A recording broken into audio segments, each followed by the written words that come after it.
I want you and that young man to tie that knot. I'm gonna pray for you. And I want you to hold on to God's unchanging hand, because he helped Joshua fight the battle of Jericho. Yes. It's the old He helped Daniel get out the lion's den. He helped get off the island. Let me get straight to the business. Yeah. Got them lions in the building. Yeah. Why you lying to the children? Yeah. Why you lying to the children? Yeah. RIGHTEOUS. Man, you know I've been the best. Man, they know they no contest. Yahuwah, he do the best. We will not see you tomorrow. Cause you cannot go to thought. All the sons and all the daughters standing hard with big manotas. But my son, he made me Taurus. On that line, I'm still a Taurus. Karate kicking Chuck Norris, 4-5 on my waist. If he started, would not hesitate to get retarded. Oh Lord, he ain't got a PowerPoint, he falls. He's running to the hills like a Philistine. He are hitting Hamites with the guillotine. Situation turned up with the Ratchet team. JJ 7000 to the bait me. Yeah, I know them haters gon' hate me, but he won't debate me. Pistol off safety. He respond, come wake me. If I don't get up, nigga shake me. If he don't show up, then he fake G. I touch down and make these nigga nuts hate me. Dear brother.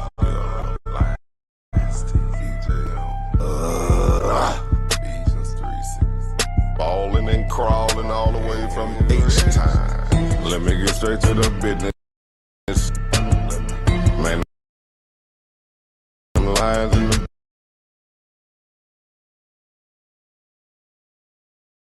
building. Why you lying to them children? Why you lying to them children? Why you lying? You gon' cry, you gon' get it. Me, I'm like a frog, nigga, ribbit. Of course, it's in the spirit. I just got the Porsche, she can steer it. Mito got the raw, Shack and Willie. Lamborghini doors, you better not spill it. Mama's high, say I'm more than just a villain. Mama's cry, I'm dope and wide for her children. Suicide, immortalized as the realest, yeah. Death by kind, black suicide.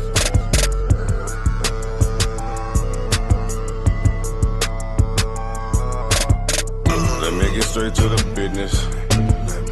Got them lions in the building. Why you lying to them children? Yeah. Why you lying to them children? Yeah. RIGHTEOUS. Man, you know I be yeah.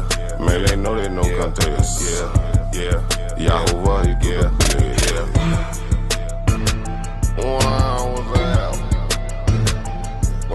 take it over. Number one debate league, you heard me?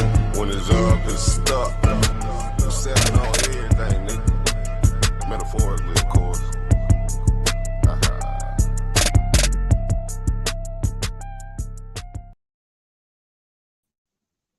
And once again, here we are putting it down for you and yours. Another session of The Lion's Den. I am your brother, your friend, your chief high servant, Malachiah, aka Big Baby Hebrew. And as always, we'll be joined by the man who will leave you in shock and awe, who talks raw, Yeshayah, who will be joining us later on during this presentation. As always, we give an honor to the Lord in Christ, from whom all positive thoughts flow. I always give thanks to the CEO of operations, Jeremiah Judah, for allowing myself and Yeshayah to lend the weight of our statesmanship in each and every presentation that we are privileged and honored to give here in the Lion's Den. And as always, we give thanks to the lady of the house, the keeper of the den, the lioness, Karima, who always maintains and makes sure that everything runs in an orderly fashion, and that we here in the Lion's Den, as moderators, are hospitable hosts, and we always come here kept in order. All right, I'm gonna come back to that. But now, the Lion's Den, as you always know, we come with the 5 I's. That's information, inspiration, influence, independence, and insight. You already know that information means a gathering and collection of all types of different facts and compilations and figures, and which put you what? In the know of what's happening around you, current events, information, past events, information. We then give you inspiration. And what is inspiration? It means to put a spirit of, wanting to get out here and find things out for yourself. You're inspired to make a thing happen. You're inspired to get something done, to get things done. Inspiration. You a feeling of and an emotion that puts you in the mind state to accomplish. So we give you inspiration here, because after each and every presentation, it's going to be your responsibility to make sure that everything that we present here and what you hear is indeed actual factual. Then we give you influence, because see, we understand that everything that we say here can and will influence people from an emotional standpoint, intellectual standpoint. Preferably, we want to influence you intellectually, as we always come here to appeal to people's intellect versus your emotions, which means that everything when we come here with an objective point of view, an observation, never subjective.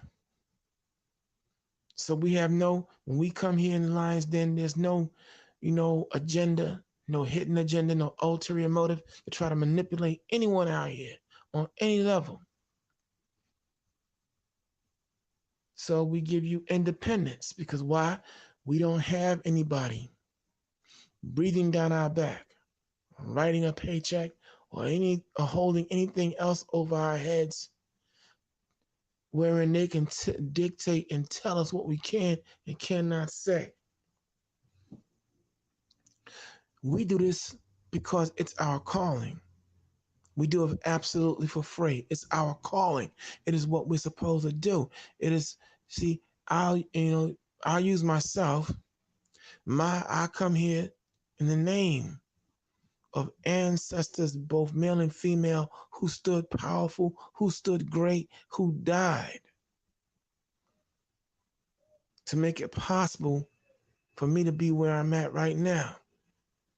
And I may not have the $1 billion, bank account. I may not, have status according to how this world is viewed, status and honor. But in the true calling and true arena of integrity, okay? And as of tonight, that's going to be the number 6 I, integrity. See, we come here with our minds right, our conscience is right, because we, again, don't have anybody dictating to us how we should operate and what we can and cannot say. Thus, independence, integrity leads to what? Insight. Okay? And insight just simply means we're going to make it where you're going to know how to think. You already know how to think, but here, when you get your intellectual vitamins in the Lion's Den, we're going to enhance that. We're going to give you our contribution to make you even better. All right? So the 6 I's, integrity, information, inspiration, influence, independence, and insight. Makes it where when you roll here in the lion's den, you are rolling with the pride. And we talking about what? Righteous pride. And what does pride stand for? Pride, here in the lion's den. It just simply means that because we put the Lord in Christ first, and then some of us may have super faith, some of us may have a go along casually walking at their own pace type of faith and understanding, but still we walk in pride because we are built permanently ready and destroying evil, starting with our own. When you roll here in the lion's den, you also rolling with a movement, a righteous movement, a correct movement. All right? That's gonna what? Roll hardcore anti-coon. See, we don't do the coon thing here. And what's a coon? According to the lion's den, a complete, obvious, obedient, yes, a boss, nigga.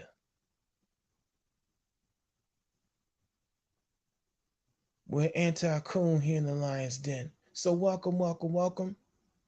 We want you to relax your mind, let your conscience be free, like EPM Day. Relax your mind, let your conscience be free.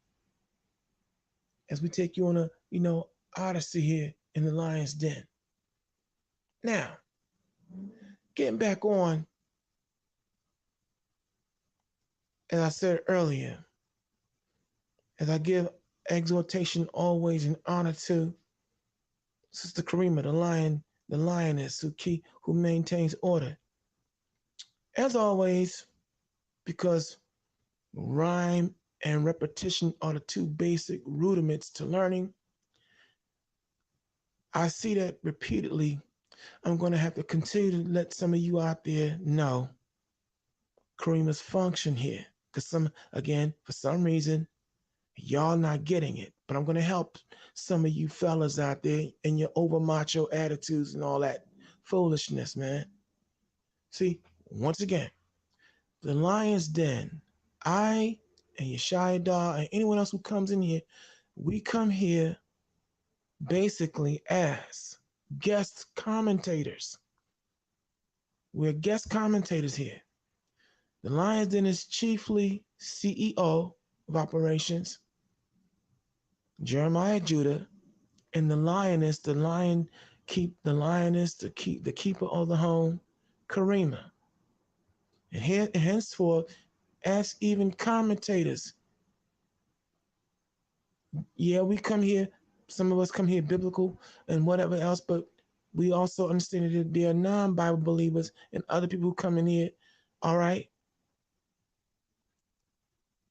Which, what I'm trying to basically say is, we have to observe the rules, regulations, and guidelines set forth here in the lion's den. Meaning that if we get out of line, if we get out of pocket, if we say something that shouldn't be said, we are subject to being corrected, shut down, okay? That's either corrected or shut down if we prove to be unable or unwilling to follow the rules, regulations, and guidelines here. Now, last broadcast, Thanksgiving Day. Some of y'all got all bent when Karima had to put, some overzealous talking points in check. See, let me just break this down to you fellas in particular one more time. When we, especially for all my super Israelites out there, bro, check this out. When we read the scriptures, right, we read the Bible where it says that what? Wisdom is both a masculine and feminine principle. And I want you all out there to start following our lead. Now, when Karima laid down law and laid down and cracked the whip, like she's supposed to, if you see myself, Yeshaya, Joshua, if we're complying, we take the correction and we either remove ourselves if we so out of line and out of pocket, or we just shut up and recalibrate our talking point, then follow our lead. Listen, you can't come in someone else's home, all right, and tell them what you're not gonna do. Because you know what that winds up happening? You know what winds up happening? Equal and opposite pushback and reaction can come into play, and then we all get bounced up out of here. See, it's Karima's responsibility to make sure that, yeah, when we do these now 6 eyes of integrity, that one, we got to respect everybody's opinion, how they feel, how they walk, and how they talk. If we don't accept it, that's one thing, but still respecting people and their entitled understanding on how they operate and live their life. See, we can't come up in here and be dogmatic. Dogmatic meaning forceful. We have to be able to understand that we have to come here with an open mind, open understanding that people walk at their own beat, their own rhythm. And it can't be, you can't rush them. You can't come bombarding them and telling them what they gotta do. All right, we understand that. We understand that when we lay down information, we got to make sure that we give proper information, but do it with the understanding that either you believe it or you don't. You either accept it or you won't. And leave it at that. And when we lay down inspiration, we want to make sure we inspire you to come back. Because see, confidence attracts people. Arrogance repels people. See, we understand that. It is called knowing how to be diplomatic. Because we understand that, Karima understands that if we give you the wrong influence and get somebody out here hurt, that could be possible legal ramifications that could come down on the Lions Den, and that just can't happen. She's not gonna let that happen. And of course, independence, insight, meaning we're gonna make sure that she's gonna make sure that all things are ran properly. And if we don't have a problem with it, why do you? See, I'm gonna take it to you. I'm gonna take it to another level because see, I have no problem. See, Karima is our resident she's our Harriet Tubman. She's our Sojourner Truth. Now, if you know how Harriet Tubman rolled, she rolled hardcore from the door. Harriet Tubman is known to have been the forerunner of the Underground Railroad. And let me tell you one key feature that made Harriet Tubman amazing. It was a policy that if anybody decided they couldn't make it, they wanted to go back. They just couldn't go on. Okay, cool. She accepted that. She respected that. But her policy was, clack, check this out. You don't go back though. You have to understand that if you roll with me, it's all or nothing. And if you go back, we can't take the chance on master or whoever else, or you're willingly going back, telling them where we at. So she regulated it right then and there. Sojourner Truth, a hardcore sister who put it down and made sure things ran right. Now, for some of you out there, for my young folks, if you don't go back that far, and we always want to make it relate, Karima is our righteous Keisha. If you go back and watch New Jack City, Karima's our righteous Keisha. All right, and as you can see in that movie, Keisha was no joke. She laid down law. She had more heart than all. Okay, I'm about to say all them niggas. Well, you know what? Just rock. She had more heart than all them niggas on the team. Matter of fact, If you go back and look at the shootout, she was front line. Unlike Wesley Snipes, Nino Brown using the child for shit now. She rolled mother suckers and they cut her down. But yo, she stood. So that's Karima. She's our righteous Keisha. And so if we get out of pocket, she gonna check everybody. Okay? Now, if we come up in here with all that macho crap, let me calm down, then she gonna bounce us up out of here. So now, as always, that's her function. That's what she's supposed to do. And we, as her sons, as we now have Yeshaya Dog up on the set, we as her sons, we respect the rules of the house, and we gonna do what she say do. And as long as we obey and do what we supposed to do here, she protects us. That's what she's supposed to do. So with that being said, Yeshaya Dog, and I see Brother Yasha's in the house. Nah, it's Apostle. Oh, Apostle. I'm gonna give respect. I'm gonna give respect and give Apostle the first speak. Go ahead, Apostle. Then I'll come in after you. Apostle Zaquan, welcome. Give your introduction and let us know what's on your mind as this conversation continues. We're talking tonight. Okay, Yeshaya, you know I got brain freeze. Give him the title, please. Then pass it on to Zaquan. The title is called when shall the dead rise and stand on their feet? Basically, we using Psalms 94:16. I'll just change a couple words. Okay. Gotcha. The resurrection. Mm-hmm. Right. Yeah. I'll tell you what, thank y'all for including me in this discussion. I was on early and I got a phone call, and right when you was calling me, I was on that phone call. So, but as soon as I hung up from that phone call, I called you back. So I'm here. I'm waiting to see the presentation. I know it's going to be powerful. And as we get into it and as the presentation starts to develop, of course, we all, even I, will have something to share about this great day that we're all looking forward to. Amen. Amen. So I'm going to lay my plan into that. We're going to park it right there. Yeah, I say park it, man, because ain't nobody on this panel can fly.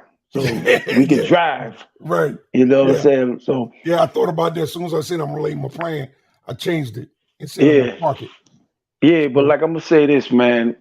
The title fits what we're talking about. When are the dead among our people going to wake up and stand on their own feet for righteousness' sake? That's what we're talking about here. When they going to stand up for what's right and saying, give up the world, it's time to come on board and do the will of God. That's what we're talking about here. A lot of our people, they afraid and they scared, man. There's a lot of Negroes in that media, the entertainment world.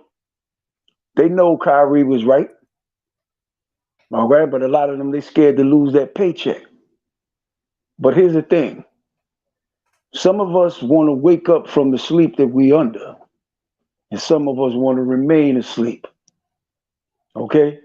Because basically what I'm going to say is we tired of you plantation niggas that don't never want to leave the plantation. We tired of you running back to the master telling them this, they got something up their sleeves. I'm just going to warn you about what they going to do, master. Oh, that's a good old boy. Thank you, Jim. Thank you for warning me. I'll take care of it, Jim.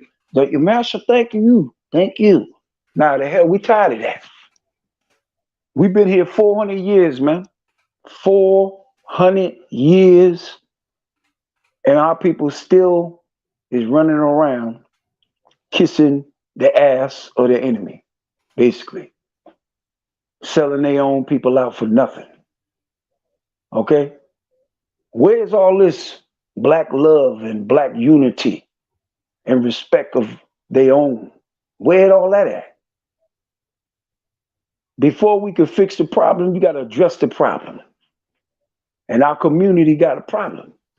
But a lot of us don't want to address it. We scared. I ain't scared. Nobody on the panel here is scared. We ain't running from nothing. We know what we saying. We know what we gonna do. Here's the thing. If you look like me, you gotta prove you are me. If you talk like me, I gotta be able to feel what you say. I gotta feel it. You understand? Just because you look like us, we're not gonna accept just to look like me no more. It's what you do behind that. You understand? And what you gonna say behind that, what you gonna do with it. You got to earn your keeps, even being us. Either you gonna be down or you gonna fall down or you gonna lay down. I'd rather die a man than to die a punk, which a lot of our people gonna die a bunch of punks, especially in that world of entertainment or the media, making money. A lot of y'all gonna die a bunch of saps, wimps, suckers. But ain't nobody on this panel here scared. We about standing up for what's right for our people, man, because if somebody got to do it, and we the men here gonna do it. That's what the Lord said. He gonna raise up these men, and the men that he raising up is coming into play. I'm gonna park my car. Next speaker. So yeah, bottom line is, right, what we do here at all times is we bring our presentations and we make sure that everything that we say is backed up by absolute truth, nothing but the truth. From a biblical standpoint, unapologetically, we stand on the word of the Bible. But again, we don't force nothing on anyone. It's either you believe it or you don't. But for everybody out here, the truth is always multifaceted, flexible, and can reach and teach any and everybody. Now, let's get the party started. Now, yeah, we're gonna continue to talk about all things Kanye West, Kyrie Irving, and the entire continual falling out that is going on involving this entire situation. You know, you didn't have so many people out here talking so much out the side of their neck. Now joining the fray, the Reverend Al Sharpton, who let it be known that he felt that Kyrie Irving got what he deserved, that he got the righteous judgment that was laid down upon him. And this is where I'm not, typically I try to stay away from certain individuals, but Reverend Al Sharpton. You mean Rubber Band Al? Rubber Band Al said that, right? Yeah, this is what he said. This is what Mr. Sharpton said in reference to Kyrie Irving, which I'm still waiting for someone to come and tell me what did Kyrie Irving and Kanye West say that was wrong. I want to know what did he. But since everyone's since they can't get it Kanye the way they want to, I see everything has become all Kyrie. Kyrie's become the proxy target because they can't touch Kanye the way they want to really touch him. All right. His money game, his entire, his aspect of career and the way he moved is basically independent. Okay, and they can't really touch him the way they want to. So hey, yeah, go ahead. Let me drop this scripture right quick that's on what we're saying here, other than Psalms. Let me drop this out of Romans. This is Romans 13, verse 11. And that knowing the time that is now is high time to awake out of sleep. For now is our salvation nearer than when we first believed. The night is far spent and the day is at hand. Let us therefore cast off the works of darkness and let us put on the armor of the light, and let us walk honestly as in the day, not in riotiness, not in drunkenness, not in champering, wantonness, not in strife and envy, but put ye on Yahushua Hamashiach, and make no provision for the flesh to fulfill the lust thereof.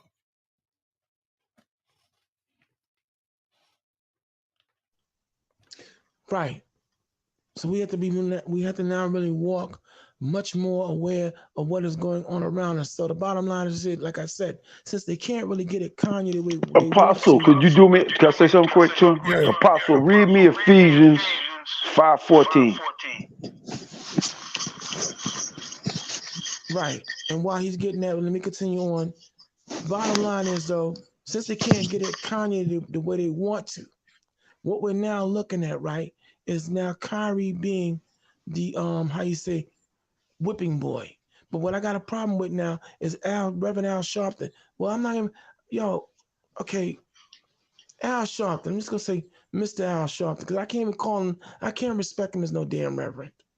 Because number one with a bullet, you're gonna take the side of those who are blatant enemies and trying to break this man and get this man the buck dancing coon because now you're out here on MSNBC. Those paychecks are real good, huh?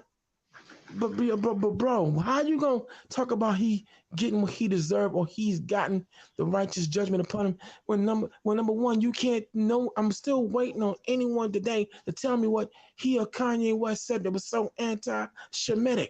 What did they do that was so wrong? And then here it is, right?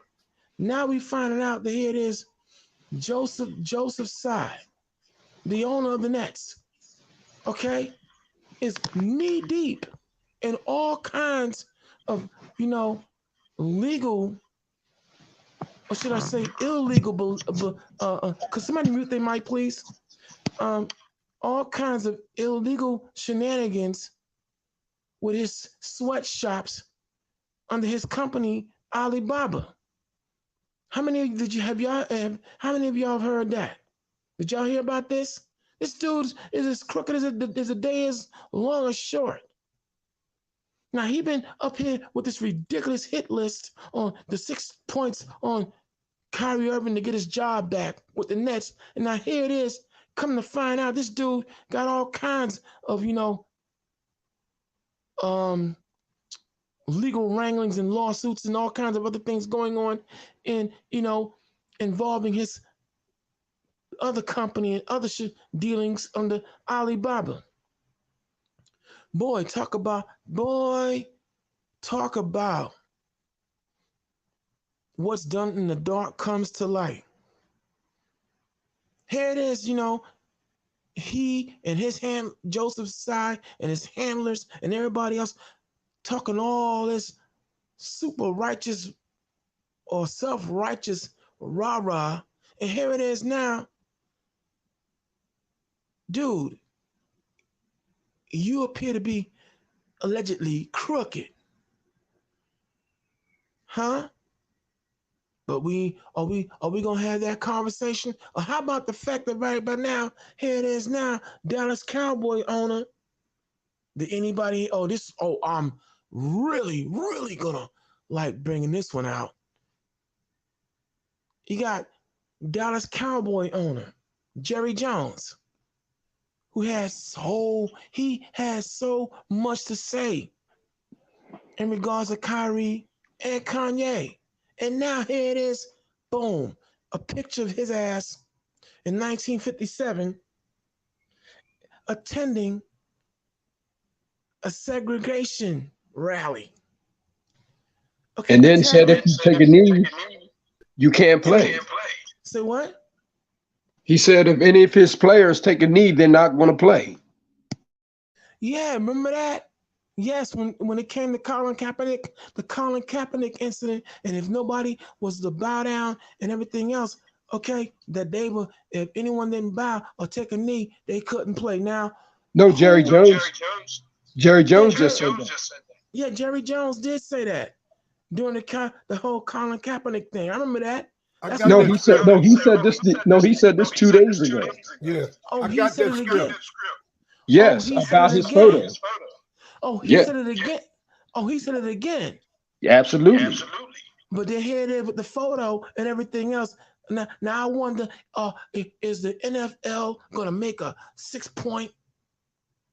No. How about this 12-point program for him to follow?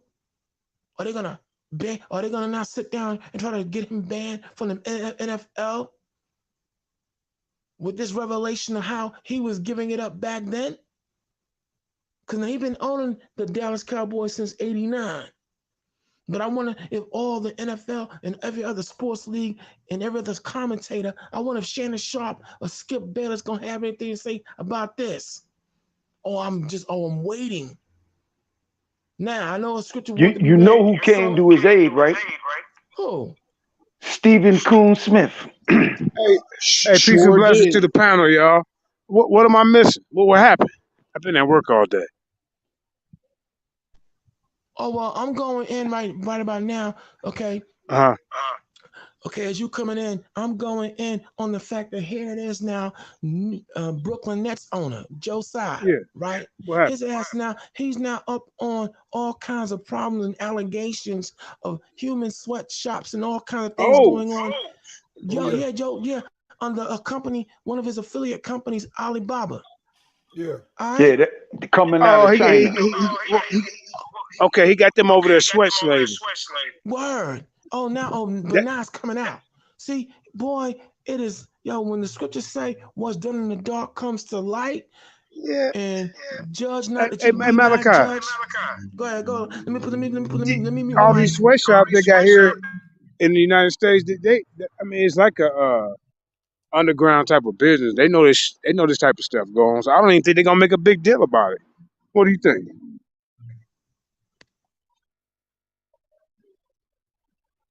You think they're gonna make a big deal about it? Yeah, we need to make a big deal about it. They need to, Apostle, but it's not one of us doing something wrong. No, but see, we can't be. So they cover this shit up, right? And see, they make examples out of Kyrie, and people like, I dare you to speak out now. You see what I did with Kyrie. So now you got all these coon face guys, Al Sharpton, and all Joe Smith, all these other coon face niggas coming out carrying the water of this man because they're afraid. But see, the point is, Kyrie had a right to say what he believed to be true. This is America. Other than yelling out or endangering public people and saying it's a fire and it's not, you have a right to speak your opinion in this country. How can you be penalized? How can your job be taken from you? Because you dare to have an opinion on a movie. They said that, in the world, they say that the greatest trick that the devil ever created was the illusion that he didn't exist. Well, so is the crime. If you got these owners who are committing all these crimes behind closed doors and they have the money, the easiest thing to do is to make you think that it doesn't exist. And then even if you do come up with an accusation, they will turn it around on you. This is what money and power does. Right. Jerry Jones has an illegitimate daughter out here. She's about 30 years old now. And he was going through all types of legal ramifications to make sure that she couldn't get any inheritance from him. You guys ever seen his daughter? She looks like the female version of him. Here she is, 30 years old. She talked about a night out that he had about 30, 40 years ago with some mistress. And, he had a daughter with her and he never claimed her. The senator of Arizona had a black daughter. Yep. Bill Clinton. He's dead now. But he has a black daughter. A black daughter. I saw that. But listen, this thing here, that's why Daniel Snyder saying, okay, y'all want me out? Give me $800 billion. Yep. Because if you don't, I'm telling on the owner of New England, Jerry Jones. I got information. Look, y'all forgot I was with y'all. You know what I seen? Y'all want to talk about me? I tell everybody everything. Yep. And when he said everything, he meant everything. Everything. From Yep. child molestation to human Trafficking. trafficking. Yep. Yep. And I didn't even realize that Jerry Jones never hired a black coach, Never.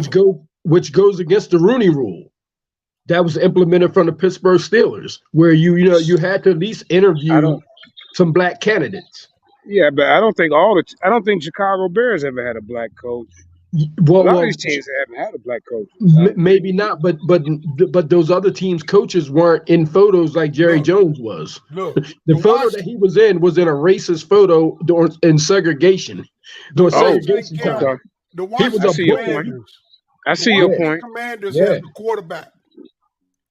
And with his talent, the quarterback that is quarterbacking the Washington Reds, the Commanders, excuse me. Who, Doug Williams? No. That's the only black. I'm talking about right now. The one they Tyler got right Hinkey? now. Tyler If he Hinkey? was black, he wouldn't be in the football league. He sure would. If he was black, the way he played, Yep. they would have converted him years ago. Yep. Because his talent is just about par. Yep. But because he's white, he's allowed to play. Yep. Do you know how good you have to be? That's why Doug Williams said, I'm not a black quarterback. I'm a quarterback. Yeah. I don't think a lot of the younger audience know who Doug Williams is. Yo, can I say something, Apostle? Now, Doug didn't Williams he win is the first African-American quarterback to win a Super Bowl. And they let him go to next year. Let him go to next year, Dirty Dogs. Yep.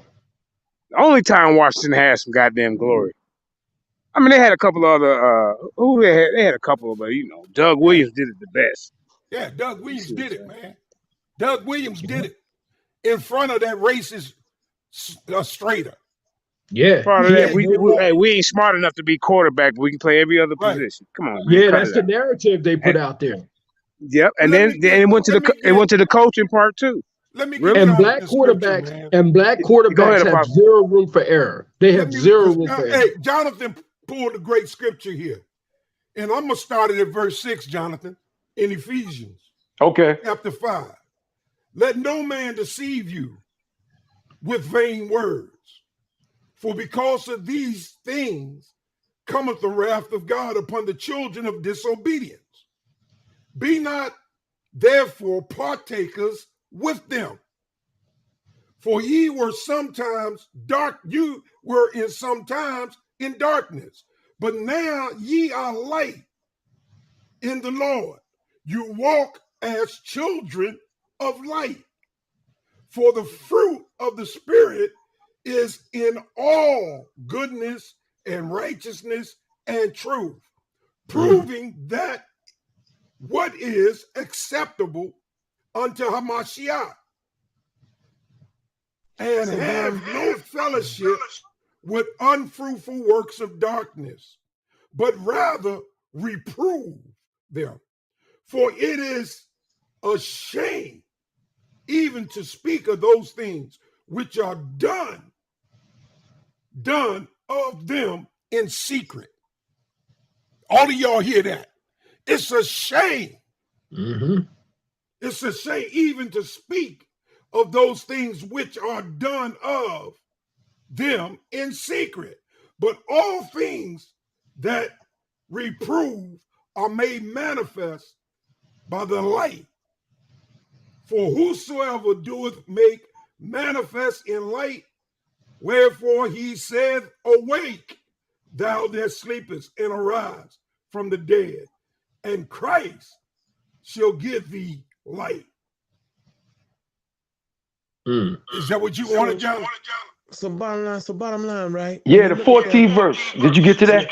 Yeah, wherefore. One more. Wherefore he saith, awake, thou that sleepest, arise from the dead, and Christ shall give thee light. I know damn Onias is the third. No, but you got to wake up.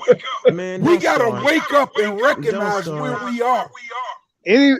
Anybody believing on God's third is that person? Is that They already dead. I mean,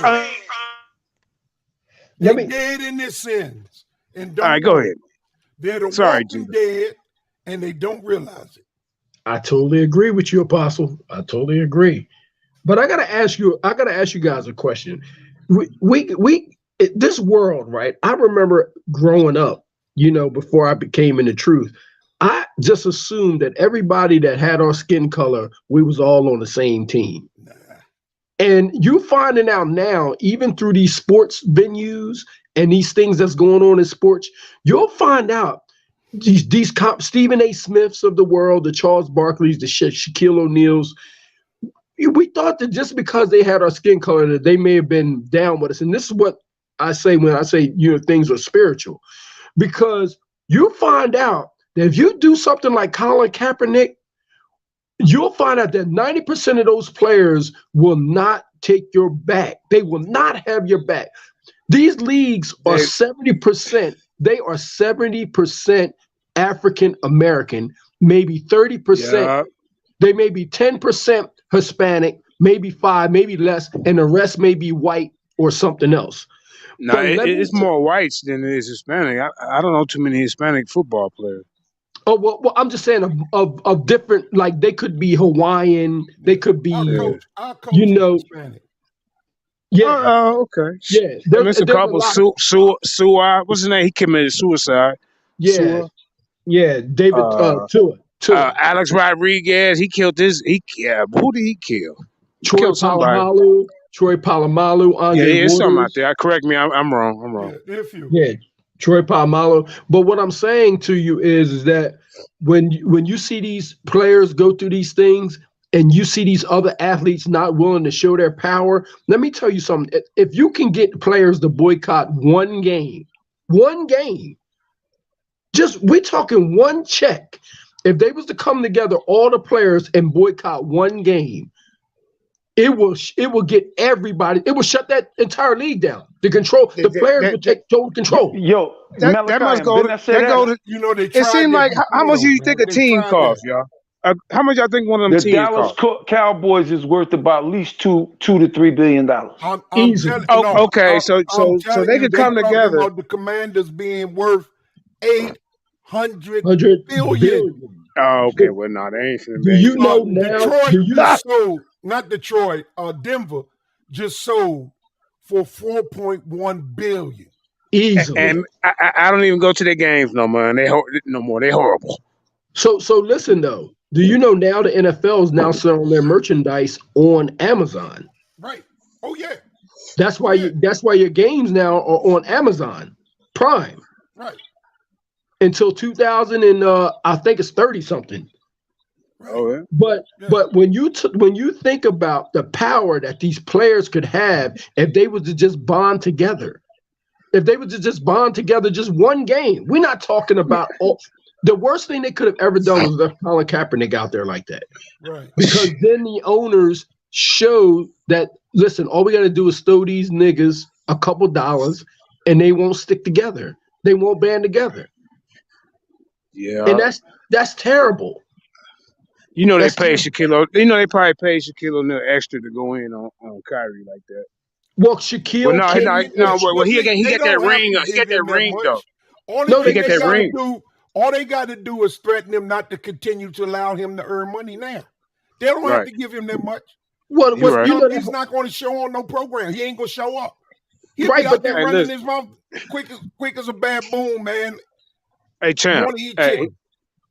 Hey, champ. He showed his ring though all the time, don't he? You know what I'm talking about? Not his championship ring. Yeah. His Masonic ring, that big ass Masonic ring. He showed all the time.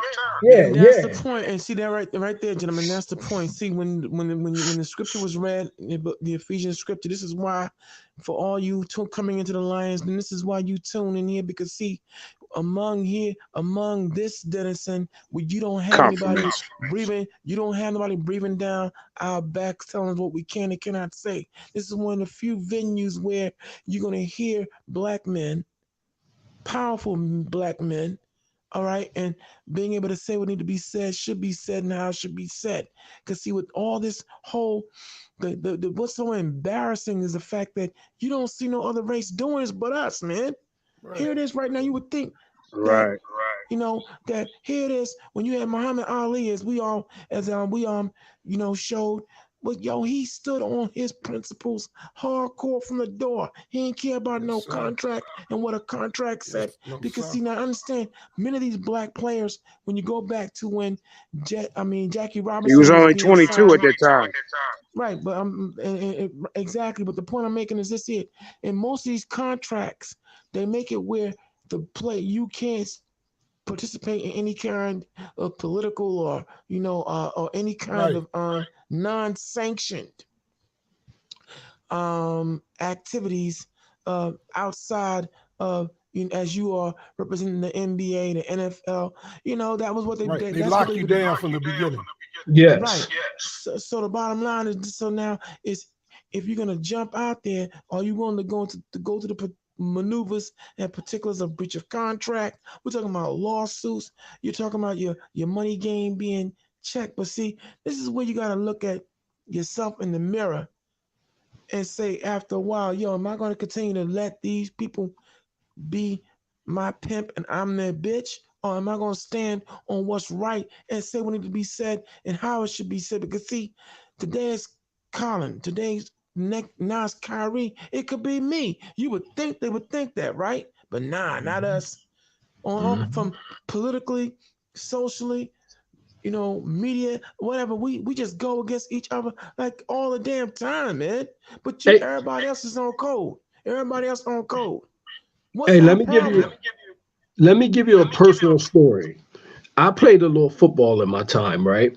And I know you guys see right before the season starts, they have the NFL combines and NFL drafts and all that, correct?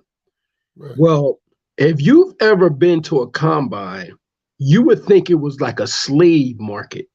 They show you what's on TV, but they don't show you behind the scenes where you got to get Of course undressed and not. they looking Of at course your not. body and Right. pinching your side and telling you how much body fat you got and looking at your waist, the size of your hands, the size of your feet, the width. Exactly. I mean, it is insane. But here's one of the things that turned me off the most.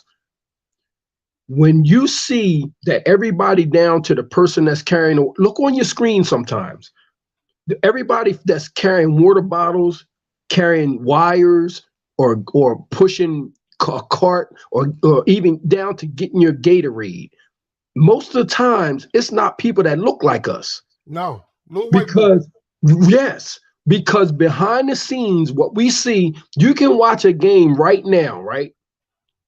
And when that game goes off and you see that stadium empty, you think that the stadium shuts down, but it doesn't.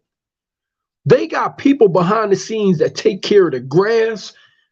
They have events inside of the stadiums. You can go in there, have dinner, maybe have a party in there or something. It's a nonstop. It's somebody at these Right. stadiums every day. It's a money maker. Yes, and ain't no, and when the black players leave, it ain't nobody else there but white people that's making the business, that's making the money. So when Right. you get done playing, if you blow your knee out today or tomorrow, they're gonna get somebody that look just like you. Now here's the crazy thing that I found out, that there's enough players on the planet to start another entire NFL league. What they just did. It's going to start. There's a second season coming up in April. But guess what? Guess what, Apostle? Guess why it can't never survive? Guess why the UFL, the XFL, and all them can't survive? Guess why they can't survive? Because the NFL has the pick of the litter from the Sure. best Right. best minor league football in the world, which is college football. Right. Peace, Lynn. Right. So people don't run to the XFL and they don't run to the USFL. They want to go to the NFL and they'll stand in line to get there. And then they'll wait for their phone to ring.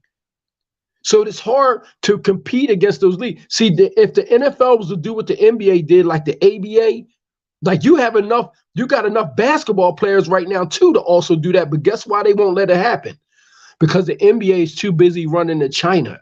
They want to put Dirk Nowitzki on there. They want to give these foreign players the MVPs because it's opening the league up worldwide. Right. Do you know how much money that's going to be? It's insane. It's insane. Eric Bond said the Bears had Lovey. They treating Lovey so bad down there in Houston right now. Yep. They are treating him like dirt, man. Man, they are talking about him as a coach, man, like they talked about no other coach in football. Yes. Did you see the players in Denver that walked out on Russell Wilson? Shoo. They walked out on in the fourth quarter. Right. When they had a chance to win. But see, it's not just that. Look at how they try to jam Deshaun Watson up down there. Right. Because he had a $200 million contract, and this owner was like, "Wait a minute, you're not going nowhere. We want you here." And then all of a sudden, you had all these girls coming out of nowhere with all these accusations. Right. So his mindset was, okay, if you ain't gonna play for me, you ain't gonna play for nobody. Right, ruining his career. Yeah. Right. But Cleveland, like I say, when it comes down to it, everybody don't feel the same way. You know? Yeah, that's true. Everybody don't feel the same way. Like when it came to the brother out of San Francisco, Colin Kaepernick. No, not Colin. I'm talking about the linebacker that Commanders had picked up when nobody else took his contract. But, yeah. What's his name? He didn't play for the Redskins because he got his knees blow out consecutive years. And he wound up never playing. I forget his name. Another Alabama project. Yeah, he was supposed to be a stud. Yeah, it was a stud. Yeah. But he never the first year he came to Washington, he blew the knee out. And the second year he blew his other knee out. Right. And he wound up never coming back from that. But see, like I said, that's what they do to ball players, the same way they did RG3. You know, they ruined him as a football player. You know that? Right. Yeah. I mean, in 5 years, his career was over. Yes. That was back then. Now, he was one of the running quarterbacks, and that's back then when they said, okay, he wasn't smart enough to be a quarterback. Why don't you stay in the pocket? That's what, I mean, you know, now they want all these quarterbacks running. But how about this, Apostle? How about this? How about the Fab Five when Chris Webber said that the school was making X amount of hundreds of millions of dollars off of him, man. and he couldn't even afford to buy his own T-shirt in the school store. Right. Now they're paying college students. Well, they should have been doing it. Should have been doing it. Them college students were bringing millions of dollars to those campuses, man. It's unreal. Yeah. It's unreal, and you couldn't even play for your own likeness. So you got to think, you know, if you got all this money, the coach is making $5-10 million, like the coach at Alabama, Saban. You know, you're making all kinds of money, and then your players, they go to the school store and they can't even afford to buy their own shirts with their faces on it. Right. That's insane. Right. And one other thing I didn't know, I didn't realize that football in college carry all the other sports in the school. Yeah. That's the primary sport. It's insane. The other sports ain't making no money. Insane. Especially like soccer or, you know, rugby. They don't make money. At all. At all. They ride in the backs of those football games and those TV contracts. Right. Everybody knows that, man. But it's just insane because these kids, you know, they are, you know, most of them are of color. They are. There's Judah out there for most of the time, right? And to see them being taken advantage of, they'll give you these kids a $300,000 scholarship and say, hey, you know, we paid our debt to you. Right. All you got to do is come here and play football now. Get this contract, this TV contract, and if you don't do it, we're gonna get another kid that looks just like you. Which is why they keeping an eye. You better watch out for Deion Sanders. Yeah. Because he's getting the players that these top-rated colleges are supposed to be getting He's getting blue chip them at his players. school. Right. Yeah, at his school at Jacksonville. And he just got another one just here recently he stole them from Texas A&M or one of those schools. Right. But he's getting, and now who's throwing them contracts? Colorado. Yeah. The University of Colorado. So, this thing goes deep, man. The rabbit hole goes deep when it comes to, and if these players would just stick together, they would show the power that we have. Right. They're not going to ask Chris Carter to come to your symposium anymore. You remember he said, right? Right. He was telling them brothers like, look, if you guys gonna go out here and get in trouble, you need to have a fall guy, which I didn't, But he's telling the truth, man. Yes. Because these people, man, they are setting traps for you, man. Yes, they are. You got to be twice as smart and 3 times as wise, man. Absolutely. But see, this is what I'm saying. The bottom line is, right. But now with y'all, now here it is. You guys are coming up in here, bringing out some incredible meat to this, already great buffet. And this is what we need. This is what I'm talking about. See, my thing is, we're going back in, but now look at my thing is, will Jerry Jones get step 2? Is Joe Tsai gonna get step 2? And all the and you better, and here it is, the Schneiderman dude you just talked about, Apostle, talking about, yo, if you come for me, you better, you're gonna have a problem. But see, again, this whole issue of not sticking together, it's gotta stop, man. I am sick and tired of seeing, and here we give these people a pass. Yep. We still support Shaquille O'Neal. We'll still support Stephen A. Smith. We got to show them, man, enough is enough. If you're going to get out here on the public forum and come for your own at the behest of basically Yob's masters, man, we're not going to deal with you no more. Right. All right. I've been saying that we need to ostracize them. And we need to ostracize. Hey, you supposed to be, I'm sorry to cut your speech. Hey, you supposed to be so, if you should get wind of this program, Reverend Sharpton, I'm looking at you, man. Now I see just what, certain people were saying about your behind up here, on when you had your syndicated program at WBLS and at 98.7. I'm seeing what they saying about you, man. Yeah, they was spot on.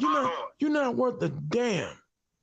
You're gonna sit up here and after all these years, people that went to bat for you out here in Benson, when you was out here in Bensonhurst and almost got yourself killed, and we went to bat for you and was behind you, and this is what you do now, because you're on MSNBC. Y'all had his back when he was 300 pounds. Big time, man. And here it is, man. And this is what you do now. Really? You gonna come against Kyrie? No, you didn't go and sit. Did you go and sit with Kyrie Irving? Did you sit with Kanye West? That's all he had to do. Was sit down and have a conversation with him. Mm-hmm. You trying to tell me, Reverend Al, and this is why they ran your ass out of Ferguson, Missouri, and you ain't Jesse Side Action Jackson. They got tired of y'all. They tired of all you clowns out here, man, faking the funk, and we tired of you faking the funk. Enough of the freaking enough, man. I hear you. Here it is, right? Here we look how we lost Kobe Bryant. Yes. Kobe was up there getting his own league in China. Right. Was starting out, had a $10 million plus, investment company that was growing. Mm-hmm. And was making moves, and then he had made a big move against this pharmaceutical company when they took his image and likeness, Black Mamba, and made a sports product, and he jammed them up with litigation, on the premise of, all right, you took my name and my likeness, but now are you putting ingredients in that product that shouldn't be there? That jammed them up. I forget the name of the pharmaceutical company, but here's the point I'm trying to make. Look, they know who you're talking about. Look, we have to understand this here. We understand this corporation, this beast machine that we are dealing. We understand that there are a lot of mafia crime families, and I'm gonna just say it like it is. We all know how this world runs. There are mob families and all kinds of other syndicates that are behind this. But look, man, you got to put your foot down after a while. Okay, because like I said, it's ridiculous. That here it is. If you say you're a Christian, it ain't a problem. If you say you're a Methodist, it's not a problem. If you say you're a Catholic, it's not a problem. But as soon as a brother says, I'm a Hebrew Israelite, I'm walking as a Shemite, hey, everybody named Mama blow a gasket. Why is no one taking under careful consideration, irregardless of the different groups of Israelites you might see out here, or so-called Israelite groups? My point is this here. What made Adidas and all these other companies lose their mind when Kyrie and Kanye jumped out here saying, I'm an Israelite, I'm a Jew? Because see, hold up, if it was a lie, the thing I'm looking at is if whenever something is a lie or someone just being frivolous, what do you commonly do? You ignore them.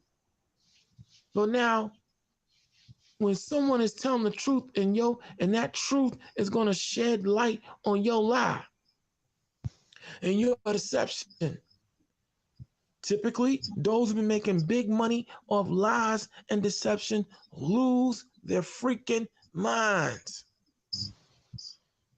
You know, Adidas got a lot. Adidas got a lot of nerve, because you know what I was expecting? I was really expecting Run DMC, Runs in particular, and Russell to come out and speak out against Adidas. For them, no, they're gonna keep their mouth shut after Jay got murdered, after Jay got hit, after Jay was trying to get their royalties and all their monies and everything else, and they painted him out to be a drug dealer. You see, no, they not gonna say a goddamn thing. They gonna keep their mouth shut. No, I'm just gonna call. No, we just got to go. I'm gonna go, and we gonna talk. Let's talk. Let's talk. It was ridiculous the way they tarnished. They let Jay's legacy be tarnished. They did.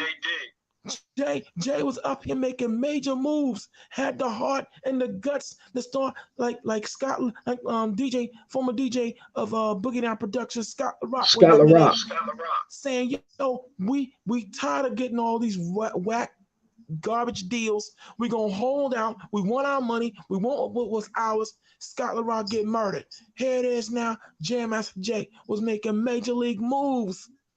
Then all of a sudden, he comes down with a convenient case, a severe case and a convenient case of death. All right. See, we gotta take a real good look, and then Jay, here it is. Okay, yo man, here it is. And I was feeling, rap artist Sticky Fingers from Orange, who said, I don't even like talking about Jay. Here it is. We know who hit our man, and we can't do nothing about it.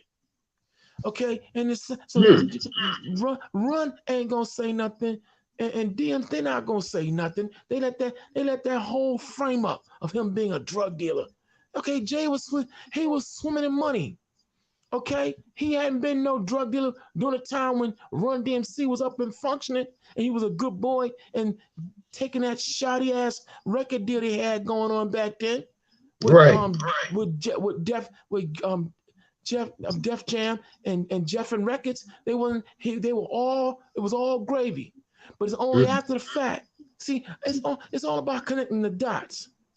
So my point is, man, Adidas got a lot of nerve, but here it is, your company and those who were founders of it were goddamn involved with the freaking what they call the Holocaust. But we won't talk about that though, right? Ooh. But they've been making money hand over fist. For all these years. Let's talk. We want to go in. Let's go in. For real, man. I'm gonna land my plane and let me calm down a little bit. Whose house? Run's house. Whose house? Run's house. What the hell is going on in Run's house? And I'm he telling running. you. That's what he running because he got his track shoes on. Yes, That's he why. do. Word up. Patrick Ewings. I was also surprised that listen, you're looking at Stephen A. Smith, right? We're looking at him running around here talking about this and that, yet he just let Brett Favre slide right under the rug, didn't he? Here this man is taking all types of money from the poor and nobody saying anything about him. Can you imagine if that was a black player? That was ain't nobody whispering nothing. Nothing. You ain't hearing nothing. This guy done committed all kind of crimes of fraudulent crimes. He did something worthy of being indicted. Yes. And in jail. If that was a black player, he would not be free right now. He would not be free in no way, shape, or form. It's only certain people seem like can get away with. Who you talking about? Brett Favre. Oh, well, hold on. First off, we have to understand that Brett Favre right now, you better believe they're not gonna touch Brett Favre because number one, let's look at the state he pulled this shenanigans in. Mississippi, right? Was it Mississippi? Yes. Louisiana, Mississippi. Now, hold up. Yeah. Now, hold on. Who in the Senate, as we know it, runs the state of Mississippi? Mitch McConnell. The turtle. Yes. You best believe that right about now, Brett Favre is just the face right now. He generate, we talking about a $100 million swindle. Oh, you said it goes to the top. Okay, let's see. You got to look past Brett Favre. Mississippi is Mitch McConnell's state. Mitch McConnell sits on the goddamn freaking is it Democratic or Republican? He's a Republican. Republican. The Republican Senate, bro. This dude, hold up. How is it Mitch McConnell that in your state a $100 million federal welfare scheme, scam, con, and hustle went down and you ain't know about it? Oh, and if hold up, and not just you, Mitch, all your peoples and everybody on your staff that run your campaign in Mississippi. And not one soul in jail. So hold up, y'all. Let me just say this real quick. I got a bone to pick with. Hey, Mississippi, you the Messiah down there. How you gonna let Brett Favre take all that money you ain't doing nothing about it? Mississippi, get on this panel right now. You got some explaining to do. He is the Messiah. I'm bringing back to the audience, man. Good show, man. Mississippi, you got some explaining to do. You got some explaining to do, Messiah. Yo, you evil. You evil.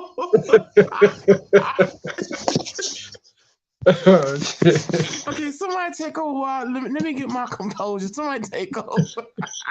Dude, I got to go to the little boy's house, man. Y'all take care of this.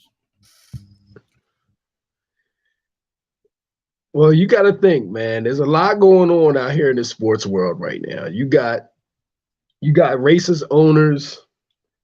You got racist analysts, and you also have racist players that we haven't even mentioned yet. You got a lot of players that have done a lot of things that I'm talking about all the way down to spitting in other players' faces.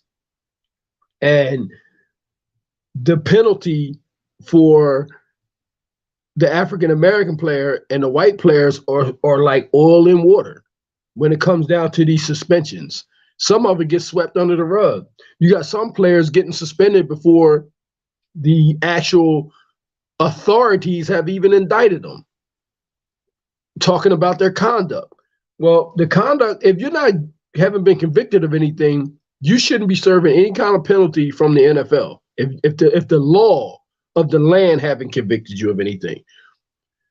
Deshaun Watson is a prime example. Okay, now tell me, give for those of us who don't know who Deshaun Washington is. Like I said, I'm not that. I'm somewhat good, but I'm not that good in as far as names are concerned in the sports and whatever else. So tell us who Deshaun Washington is. Deshaun Washington is the quarterback, the the former quarterback of the Houston Texans, who now plays for the Cleveland Browns. He signed a $250 million contract, maybe the highest paid player in the NFL right now. I believe he is. And his deal was signed as all those accusations was going on. So when they found out, those ladies found out how much money he was getting, they started coming out of the woodworks. He went from like 5 accusers to like maybe 20. And of course, they took the payout behind closed doors. You know, he never did any jail time. His biggest punishment came from the NFL, which was 11 games. He's actually coming back. I believe he played today. He either plays today or next week, but he's back practicing with the team. I believe he came back today. I believe today was his first game back. But when you have somebody signing that kind of a deal, and you have these accusers willing to take the money before seeing the punishment of the crime, if there is one, because he was never indicted on anything. It was all accusations. But the NFL, of course, you know, they take the law into their own hands now. And all you have to do is actually be accused of something, and you know, you could be suspended. You could be, you know, missing out on game checks. And I'm not sure, Baby Hebrew, if you saw the incident with the running back from the Green Bay Packers. Did you see that incident? The Green Bay Packers running back. Not at all. There was a Green Bay Packers running back by the name of A.J. Dillon. He was at his home stadium, which is in Green Bay, Wisconsin, and he was attending a soccer game.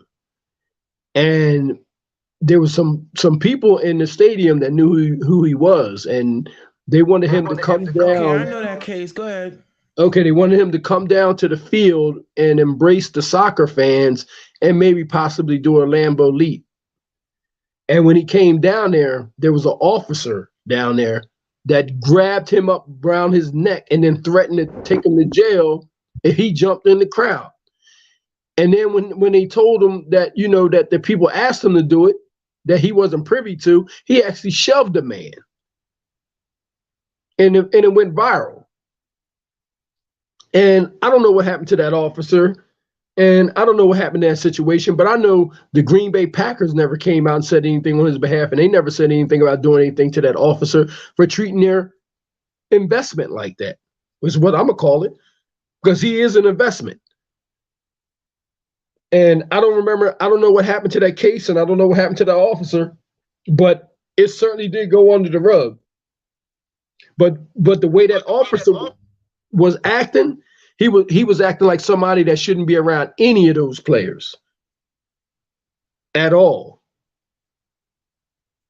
Well, he was acting exactly like the jealous piece of, you know, doobie monkey crap that he is. That's what he was acting like.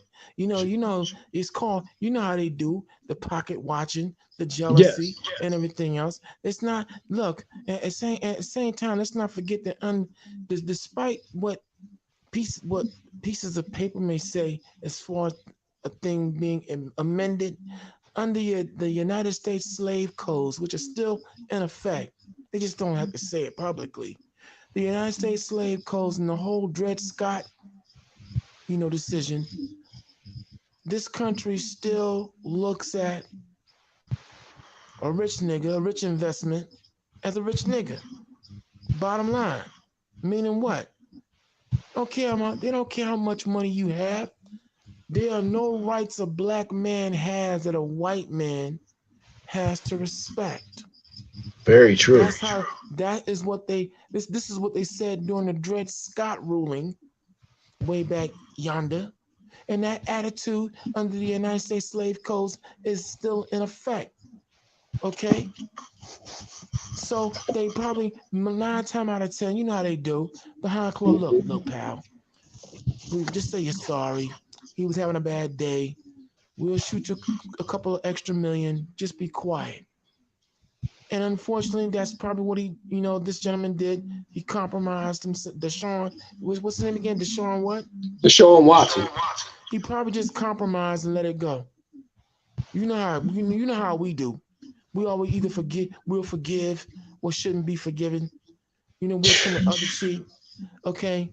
But with this whole again, with this Kanye West thing and everything else, and Kyrie is not this and now when we saw what Israel United in Christ did last Sunday, you have those who are trying to, criticize them. Oh, it was a waste of time. They didn't really do anything at all. But look, man, I don't criticize anyone when I'm not doing better. The fact of the matter is that was an incredible. It was incredible. You know how it was incredible? You know how it was effective? You want to know how? Everybody talking about it.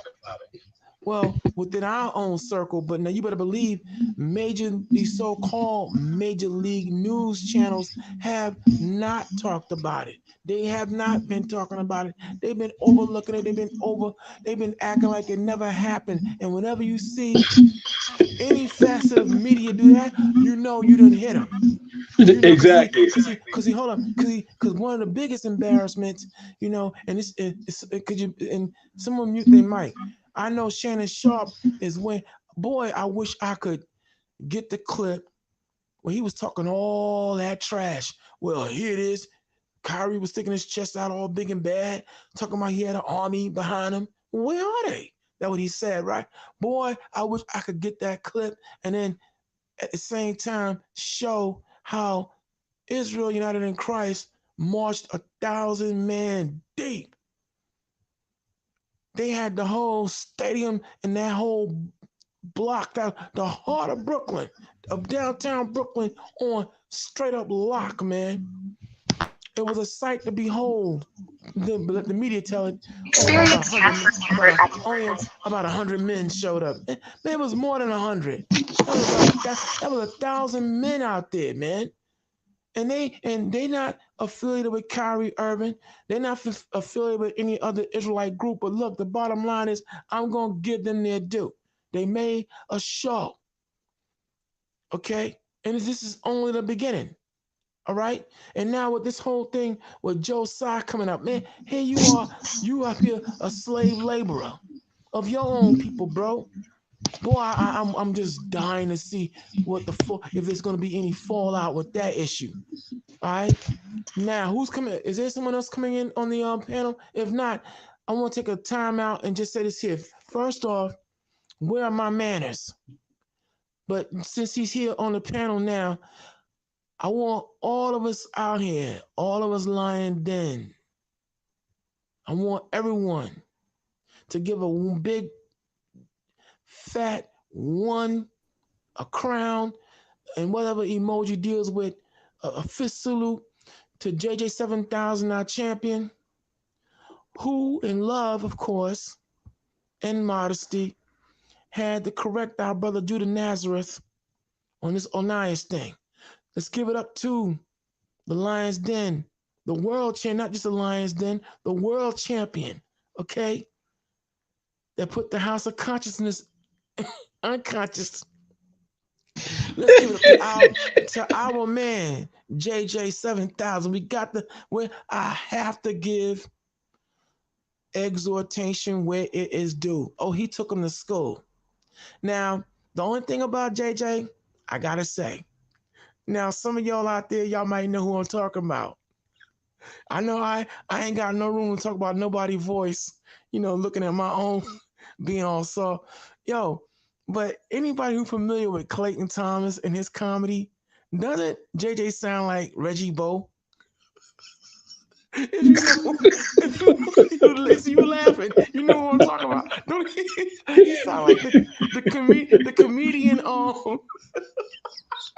doesn't he sound like Reggie Bo? You know what I'm talking about. I'm just saying, baby. No, but give it up to our champion, man. Word up. For real. He took it. Yo, that was an absolute masterful presentation. I give Judah Nass his kudos for, coming in and being able, the vibe, the click, the politic. But Sarnetta, my man, this is Baby Hebrew talking. Bruh, you have got to get your bias, you got to get that bias game of yours in check, bro. Okay? We love you, but you got to get you got to get that bias thing. You got to learn how to become unbiased. But other than that, to our champion, JJ7000, we salute you. All right, and congratulations. Now, let's see. Now, for all you out there that's listening, hit that like button, smash that like button, hit that subscription button, and you are now tuned into the Lion's Den. The subscription button, hitting it is free. Hitting the like button is free. Tonight we're talking about when will the dead rise and stand on their own feet, and we come here to help and be a contribution to showing that we are capable of anything in the area of intellectual discourse, even if we don't agree on all things. But now I want to take a time out, Benny Brand. I want to take a time out to see who's talking out here. And we're going to come back to another thing I want to talk about, these layoffs. Oh, man. The corporate layoffs. Oh, the things that are going on. So let me just do a quick, see who's talking out here, and then we'll come right back, okay?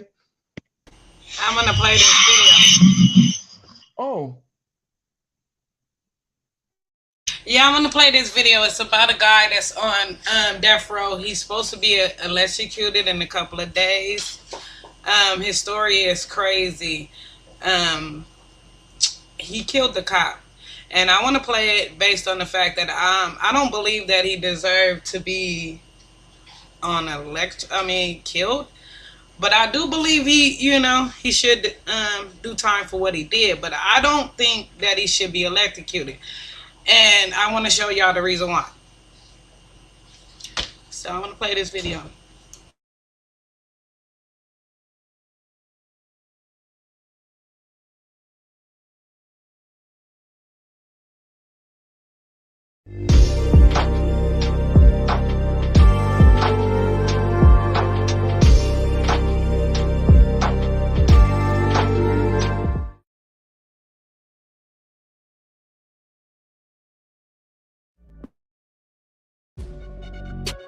Not pulled all the way down over his ears. Some hair is going to show. December 8th, he was sentenced in the year 1976. 46 years ago, Virgil Presnell was sentenced to death for the murder. Welcome back to the Death Row and Executions channel, and thank you for watching. I'm Paco Rivera. Kevin Johnson, who is now 37 years old, is scheduled to be executed this month on November 29th in the state of Missouri for a murder he committed in 2005 when he was just 19 years old. Let me tell you, regarding this case that I'm going to discuss with you today, I am really looking forward to reading your comments. It will be very interesting to read what you have to say about whether or not Kevin Johnson should be executed, because this is a case where you really need to hear the whole story of what happened before you make that decision. First, I'm going to briefly describe what Kevin Johnson did to get him convicted and sentenced to death. On the night of July 5th, 2005, at about 7:30 in the evening, Sergeant William McEntee of the Kirkwood Police Department was dispatched to also Brook Street in the Meacham Park neighborhood of Kirkwood to investigate after police received complaints about illegal fireworks being set off in the area. McEntee stopped his patrol car beside several children and rolled down his window to question them. 19-year-old Kevin Johnson then walked up to the passenger side window of the patrol car, pointed his gun at Sergeant McEntee, and fired 5 shots into his body. Another bullet ended up striking one of the children that McEntee was talking to in the leg. Kevin Johnson then reached into the car and retrieved the officer's gun. He then walked away a short distance but remained in the area. Sergeant McEntee was severely injured but not dead. His car rolled down the road, hit a parked car, and ended up crashing into a tree. He got out of the car and squatted down to place his knees on the ground. Because he was unable to speak due to his injuries, he couldn't call for help. That's when Kevin Johnson walked up behind him and shot him once in the back and then a final shot in the back of McEntee's head. Johnson then went through McEntee's pants pocket while the cop was lying dead on the ground before fleeing the scene. Now, basing my thoughts on the comments I read here on this channel, and I do try to read all of them, I would say that most of you are going to say, well, I don't need to hear anymore. Of course that man should fry. But I'm telling you, you need to know the rest of the story. A story that began earlier that day. And after hearing this story, you might decide that Kevin Johnson still deserves the ultimate punishment, death by lethal injection, or you might change your mind and say he should never go free, but not be put to death. A little more than 2 hours before Kevin Johnson murdered Sergeant McEntee at about 5:20 p.m., 2 police officers arrived at the home of Kevin Johnson's grandmother, where Johnson was living. They were there to pick up Johnson for violating his probation. Johnson, however, was in the house next door, where his great-grandparents lived. His grandmother lived beside his great-grandparents.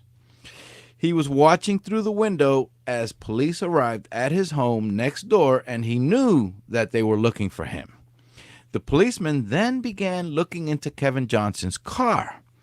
Johnson got worried that they might confiscate the vehicle, so he woke up his little brother, Bam Bam, who happened to be sleeping in that house, and gave him the keys to his car. Johnson told his little brother to hurry over to the other house and give Grandma the keys, and to tell Grandma to go tell the police that she is the one driving that car. Joseph Long, who was 12 years old and was known to everyone as Bam Bam, suffered much of his young life from a chronic heart condition that he was born with. 3 days after he was born, his heart was operated on, but a defective heart remained throughout his young life. During a recent jailhouse interview from death row, Johnson would say that his mother was heavily addicted to drugs and had continued using drugs during her pregnancy with Bam Bam, implying how that may have been a factor with Bam Bam's heart condition. Bam Bam was a half-brother, a birth that happened while Kevin Johnson's father was in prison serving a 20-year sentence for second-degree murder. By all accounts, Kevin Johnson adored his little brother Bam Bam and took on the role of helping to care for him. Kevin Johnson would later say how he remembers running home from school each day so that he could hurry and spend more time with Bam Bam. Bam Bam rushed the car keys over to the grandmother as instructed, and a few moments later the grandmother rushed out the door with keys in hand and told police, "I'm the one driving this car." While the grandmother was outside talking to police who were questioning her, other family members in the home shouted out to her that Bam Bam is having a seizure and has collapsed on the living room floor. Reports from the family would later indicate that the grandmother ran into the house and the 2 policemen walked slowly in behind her until they were both also inside. One of the officers radioed for paramedics. Once inside the house, and apparently afraid of being ambushed by the man they were looking for, they made the decision to clear the house before attending to the boy. Following police protocol, they forced everyone to evacuate and wait outside, including one family member who was giving Bam Bam CPR. The 2 cops then spent the next few minutes of precious time needed to continue CPR on Bam Bam by searching every room in the house. As the family would later describe the situation, they had said those officers walked past Bam Bam lying on the floor unattended, practically stepping over the young boy while conducting their search. Kevin Johnson, still next door and watching everything that was going on through a window, was aware that Bam Bam was experiencing a serious medical condition. Johnson, who would later testify on his own behalf during his trial, had said that he could see through windows of the other home that the officers were walking around the house, and he knew that they were looking for him. And he was wondering why Bam Bam was not getting the attention he needed. At that point, he began to get very emotional and very angry. He watched as other police officers soon arrived outside the other house. One was Sergeant William McAtee, who took position on the porch at the doorway. Kevin Johnson then saw his mother, Bam Bam's mother, arrive, and she was in a panic. She tried to rush into the house to attend to her son, but Sergeant William McAtee stopped her from going in, and when she insisted that she needed to provide help to her son and tried to get inside, McAtee stretched out his arm and shoved her, practically knocking her off the porch. Kevin Johnson would say that when he saw that, he flew into a rage. Police would say that when the search of the home was completed, they attended to the young boy as best they could until paramedics got there, and that they decided to suspend the search for Kevin Johnson. Kevin Johnson watched as an ambulance arrived on the scene. Paramedics went inside, and a short time later, he saw his little brother being wheeled out on a gurney back to the ambulance. He said his little brother's feet were just dangling from the gurney, and he knew at that moment that his brother was dead. And that's when he snapped. Bam Bam was pronounced dead at St. John's Hospital in St. Louis a short time later of heart failure. The family would say in so many words that the distressing element and terrifying situation of police arriving at the home, concerned about his big brother being taken to jail, about the car being confiscated, and rushing the keys to his grandmother is what resulted in Bam Bam having a seizure and collapsing. And that if medical attention had not been delayed, Bam Bam could have been saved. One might say that Kevin Johnson was obviously experiencing at that moment severe emotional and mental distress. He was extremely distraught suddenly by the death of his beloved little brother. 2 hours later, when Sergeant McAtee arrived in the neighborhood to investigate the fireworks matter, Kevin Johnson had retrieved a gun from his car and pointed it at the officer. Before shooting 5 times, he had yelled out at Sergeant McAtee, "You killed my brother." Kevin Johnson then went into hiding by staying at his father's home. Several days later, after police learned of his location, he was contacted and Johnson voluntarily turned himself in.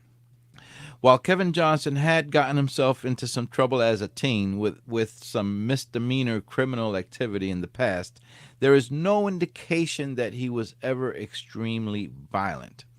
One detective of the Kirkwood Police Department, Jeff Morrison, who was mainly assigned to investigate juvenile offenders and had been with the police department for 37 years, had said the following about Kevin Johnson. "I got along with Kevin. I never had any dealings with Kevin as a violent person, nor did I know of any history of violence or reported violence." Morrison retired from the police force in the year 2015, and when asked if Johnson's case warranted a death sentence for the murder of Sergeant William McAtee, who Morrison said was his dear friend and partner, Morrison replied, "No, not this one." In other words, Morrison, McAtee's friend and partner, didn't think this case warrants the death penalty. Kevin Johnson's first trial in April of 2007 was declared a mistrial, but not because jurors wondered if he was innocent or guilty. They all knew he had committed the atrocious crime.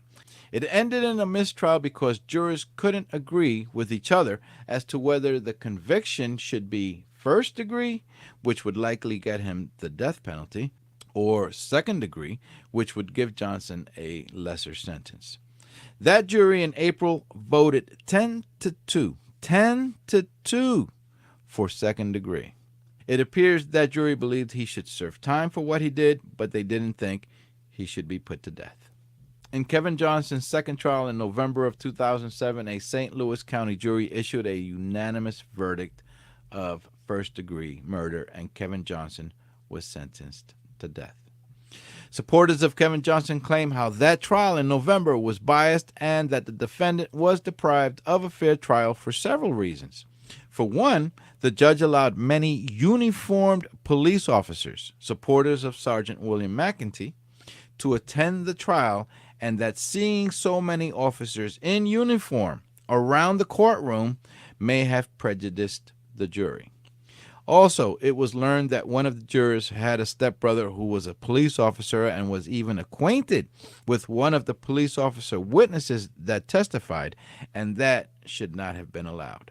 Other supporters of Kevin Johnson and advocates against the death penalty have raised factors such as Johnson's upbringing in a miserable life of poverty, starvation, a drug-addicted mother, his father in prison, and other horrifying conditions while growing up. But we know juries put little stock into that, and as many of you have already commented on other videos here on this channel, millions of people grow up in these conditions in this country and don't turn into killers. Johnson supporters also add that the state of Missouri plans to execute him because the judicial system is racist and because he is a black man who killed a white police officer, period. I'm sure a lot of you won't agree with that either. These videos I'm doing here are getting on average about 500 or so comments on each one.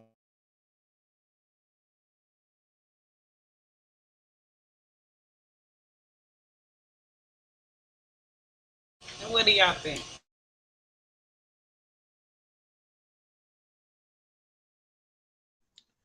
I think that it's clear to me the young man was under duress at the time, and he don't deserve no death penalty.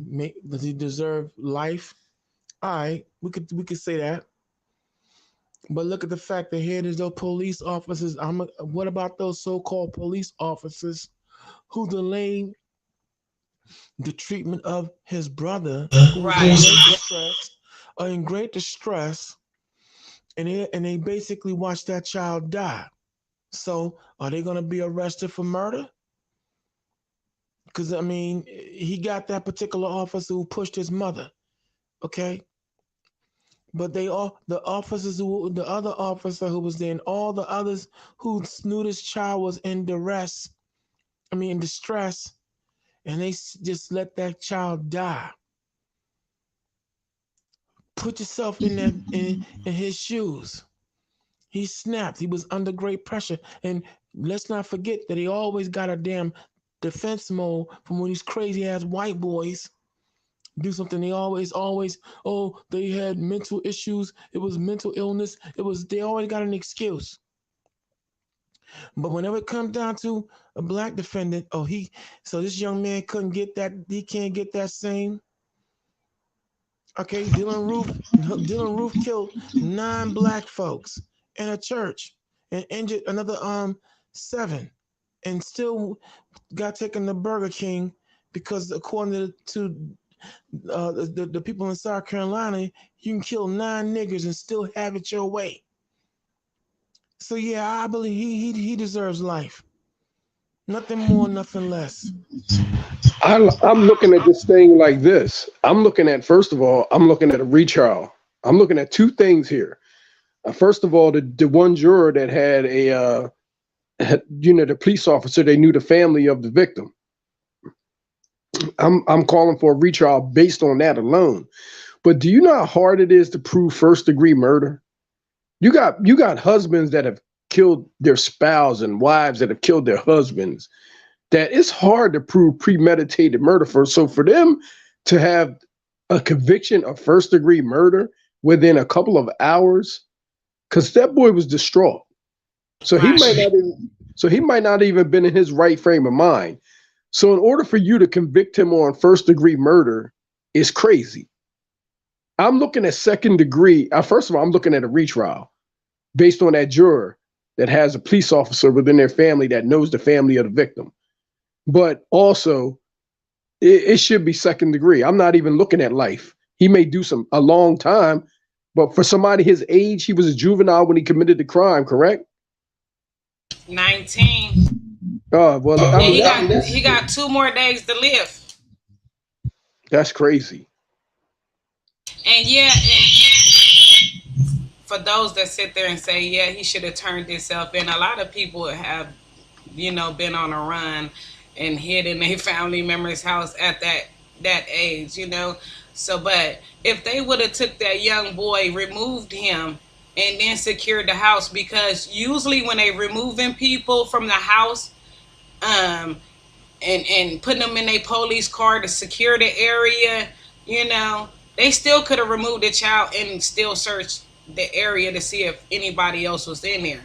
Once they come up in there, usually when they do a raid, they usually secure the people, make sure that, certain people's is, in certain positions, make sure that the people that could be harmful is locked up in a patrol car. But what I'm saying is they could have picked that little boy up, you know what I mean, and make sure that he had medical attention. Here's what I'm saying. I'm saying that they used that little boy in order to search the house, because where was the search warrant? If you didn't have a search warrant, you weren't even supposed to be walking around the house like that. Yeah, no, they had a search warrant. They did have a search warrant for his brother. But I want y'all to understand, we're talking about the state of Missouri. All right, this is the same as now. Let's not forget that Missouri's been in the news when we had our boy in Ferguson, Missouri. Brown, what's his first name? Okay, I got a brain freeze. I was just thinking about his name. The one that got Mike shot. Brown. Mike Brown. Thank you. We're talking about the state of Missouri.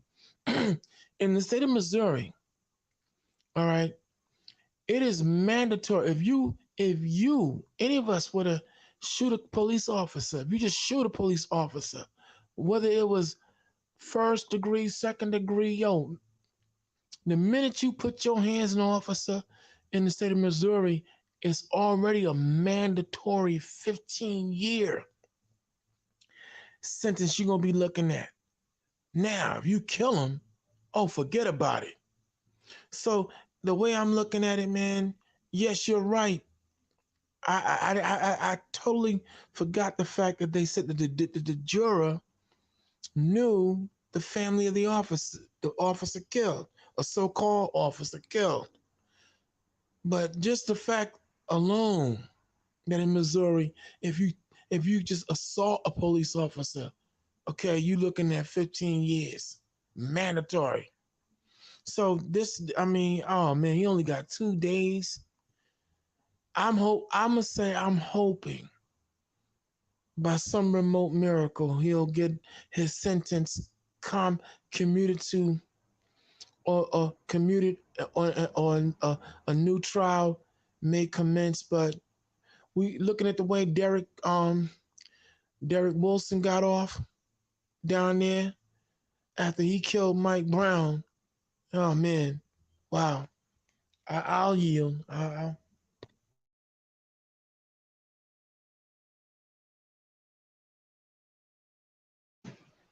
Yeah, I just find it interesting that they, you know, would first degree within a couple of hours. Obviously there was a lot of emotional distress going on there, and the boy just witnessed the death of his brother. Um, I'm not condoning any kind of violence. Like, he did take a life, but we're talking about somebody that's 19 years old. And most of us walking this planet, we did a lot of dumb things until we was in our mid 20s. I was doing dumb things when I was in my 30s. So, um, I hate to see him, get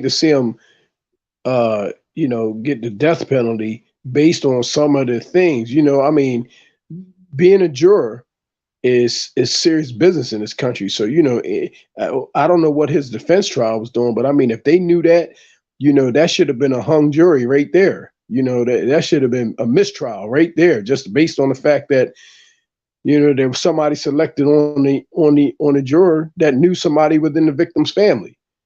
So yeah, keep in mind he had the jury the first time. It was 10-2. So yeah, I think I think they did that on purpose, as far as due to the fact that he was a cop. They pushed the line to get him executed. well, no doubt race is going to play a serious card here. You're in Missouri, you got a young black kid, you kill a white cop. So I mean, no matter how you look at it, at some point it becomes racial. But I mean, he's drawing a bad card here because I'm pretty sure he probably couldn't afford a good attorney. He probably was using there's no telling what his attorney was doing. But I mean, this is a tough one here. With 2 days to go, you need somebody from the government to get involved. Right. And at this point, I hope he just embraced, you know what I mean, the death, because at this point, what more pain that he already suffering, the fact that his brother, he was the cause of his brother being killed. So, yeah, he probably already want to die. I agree. And not to mention, man, all these people out here, I mean, the jail is full of our people. It says it in the Bible that our people are hidden in prison houses, and they can kill us, but we can't kill them. And at this point, if he's in the truth, I should say, then he should know that that going through this first death of this physical body, that don't mean that it's the end. So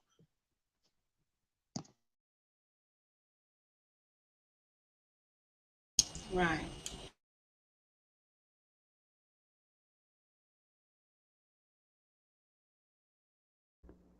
Peace and blessings to everybody on the panel.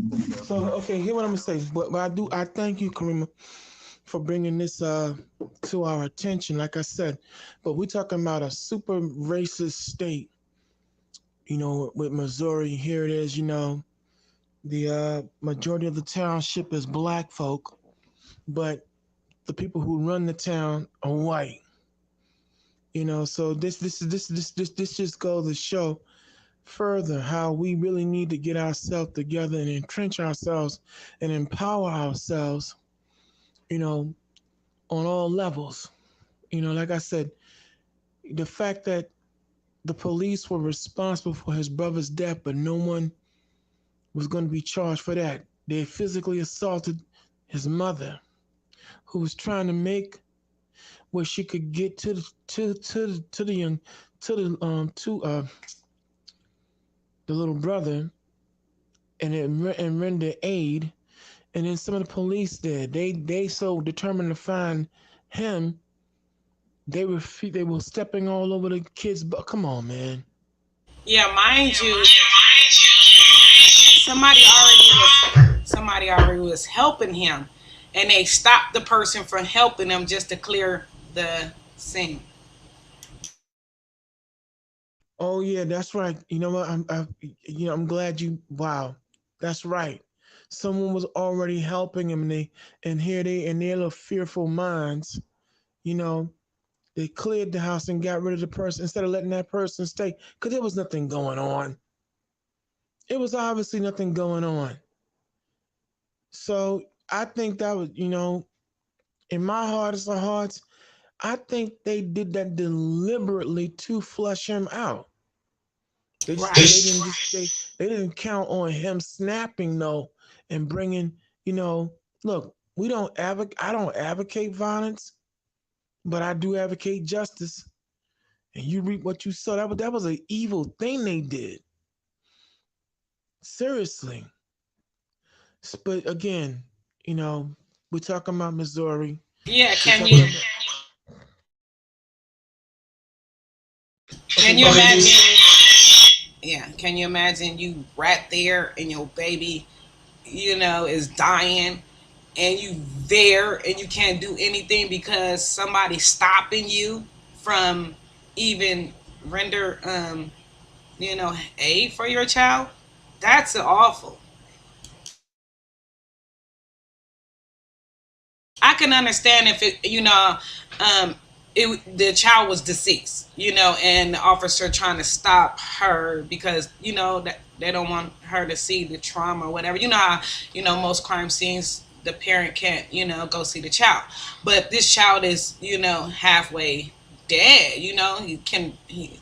He's in a condition where he needed help and they did not surrender. That's just messed up. I Karima, agree. you live in L.A. No, I stay in SAC. Okay, so is LAPD as worse as they say they are? Yeah, they ain't no joke. Yeah, yeah. It's cricket police everywhere. I believe Chicago to me is the most I think the police out there is doing the most crimes and they blaming it on the people. Well, Kareem, long before you and I were born, Malcolm X was already had given us the whole skinny on how criminality works in this country. He said, when you see a community that is chock full of police and the crime continues to go through the roof, well, yo, it's the police that's committing the crime. It's their bosses that are helping to commit the crime. And I here in my neck of the woods, I can give you some cases here in New York. I okay, where we had what they call the dirty 30. A whole bunch of New York City police officers were a part of a network of the biggest goddamn drug ring streetwise known to man. Okay, and it was all and that all popped off and became known because way back in 1986, you had a kid named Larry Davis who, from the time of 1982 going up into 86, I he was out here in these streets working for cops. But what they didn't know about little Larry is that little Larry kept names, dates, badge numbers, judge chambers he went to go and do drop offs to, and all that. And when little Larry wanted to get out the game, because he wanted to be a rapper and he had made up and got enough money, and he wanted to go legit and do his thing, the cops and all of them were saying, nah, we can't let you go, Larry. You one of our chief money makers out here. We can't let you go. And little Larry said, well, if you don't let me go, I got this book.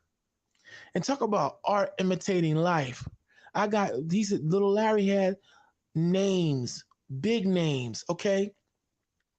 And then all of a sudden, on a bright little winter day in February, a whole bunch of cops, 30 cops, want to come and do a routine checkup on little Larry. And little Larry came out blasting, okay? Because, he knew what it was. The fuck is 30, excuse my language, the freak is 30 cops coming to your crib for a routine checkup. And then over the years, the ledgers and the names That he was in the had. Bronx, right? Yeah, in the BX, exactly. BX. Bronx. Yeah. Over the years, though, in time, when Rudy Giuliani, okay, who was the attorney general at the I time, and call the him Rudy AG. Giuliani. Yeah, okay. I knew you was gonna have something to say. Yo, but long story short, let me just get to the point. They took Larry's ledgers and a whole ring of cops from all the boroughs, the 5 boroughs here in New York, got busted. I mean, yo, all right. They had, of course, they and a couple of, you know, city councilmen. Some committed suicide. You know how they do suicides and everything else. It was major league, a major league revelation. Showing you what though? As Malcolm X has said, then you have after Malcolm X, you have Frank Serpico showing you how the get down goes out here. The only time, the whole drug racket, it becomes a problem is when you got a whole bunch of black folks and anybody else getting in the game and they got networks and they not paying Uncle Sam his cut. Let's just call it what it is. Call the shit what it is. They want to get you. You ain't supposed to be making no money, and you ain't paying Uncle Sam or some of these other families that run the game. That's what it's all about, man. Straight up. So now here it is. Look, man. This situation here. Those cops murdered his brother, but they gonna all walk. But he gonna get the death penalty. We talking about. And I'm gonna keep on saying that Missouri, where again, the majority of the town in the states in Missouri are black, but the minority that run the state are white folk. And as long as we continue to let this go down, and I know there's some of us out with this whole issue of Israel and the Israelites and the curse thing, man. Look, I'm sick of that being used as a crutch, man. We just gotta recognize and wake the freak up and stop being stupid. Cause we know what it is. Now I wish there was a way I could go down here and make something happen. Because like I said, it was clear cut. He retaliated behind his brother being murdered. You can't get around that. But here it is, right? They only I wanted to say something. I remember a long time ago, because I was born in San Francisco, and the police out there used to actually be the dope dealers. They the ones who used to commit the crime, and they made a movie. I know y'all. It was like a series, Dirty Harry, with Clint Eastwood, and it was like a movie. Magnum Force. Yeah.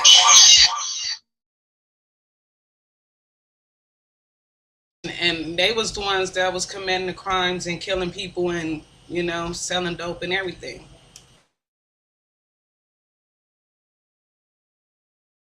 And like I said about Chicago, most of the crimes is always done by somebody that's unidentified. It's always some kind of military weapon, and it's always they always, when they explain these murders, they always make it seem like that they killing like 30, 40 people. Who do such a thing like that and can be able to get away with it? Don't they have like the green light and red lights where they spotting and all this type of stuff? Like, it don't make no sense. Oh, it makes all the sense, my sister. The bottom line is, look, we know that they're the ones being able to make it happen out there. And like I said, okay, again, this is why they're able to do what they're doing now, and they've been doing it. That's why, again, we have to understand when you come and jumping out here, there's a whole network of old boys and cronyism and syndicate mob figures you're going to have to be ready to deal with. And see, we just ain't on that level. We don't want to get the our military game up and running. All right? And I'm not going to sit up here and kowtow and pretend that I don't understand how it works. Okay?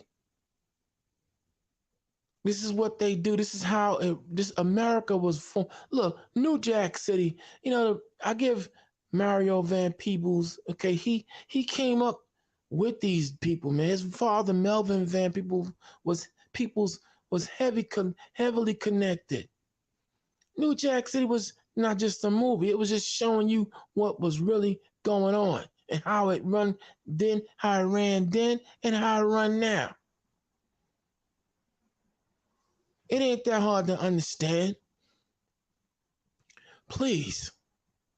Here it is, we from the time when you had George Herbert Walker Bush. He went after Manuel Noriega. But then before Manuel Noriega, the whole thing with Vietnam and the controlling of the poppy fields and the heroin of that time. Then, you had all these other, presidents and senators. Yeah, And that was the everybody else. movie Sweetback's Badass, right? Yeah, who was showing you what was going on then. Okay, come on, man. Even the movie, and even like in Larry Davis's story. Before there was it was already shown in a movie called Black Caesar, which starred Fred the Hammer Williamson, showing you how a kid that was streetwise, used by the mafia to do hits. And this same Italian hitman showed him the game, how it works, how who does what. He was running errands, okay, delivering drugs and packages to certain drugs to cops and judges and whoever else. And he knew all about the names of who did what. Come on, man. So, like Wesley Snipes, Nino Brown said, come on, man. This whole thing is bigger than me. Cut the shit. So they want to get this kid the death penalty because he had the guts to run up on one of the officers who murdered his brother. So he only being put to death because he's a WMD, weapon of mass defiance. See, this is the conversation that a lot of people don't want to face. Okay, but with all these the gun all out there, we can look at in California, Missouri, the murders and executions of unarmed black men, women, and children like it, unarmed. And they're able to get away with it. But when we say something about it, oh, you shouldn't say it. No, we're going to say it. Because it need to be said, because it's the truth.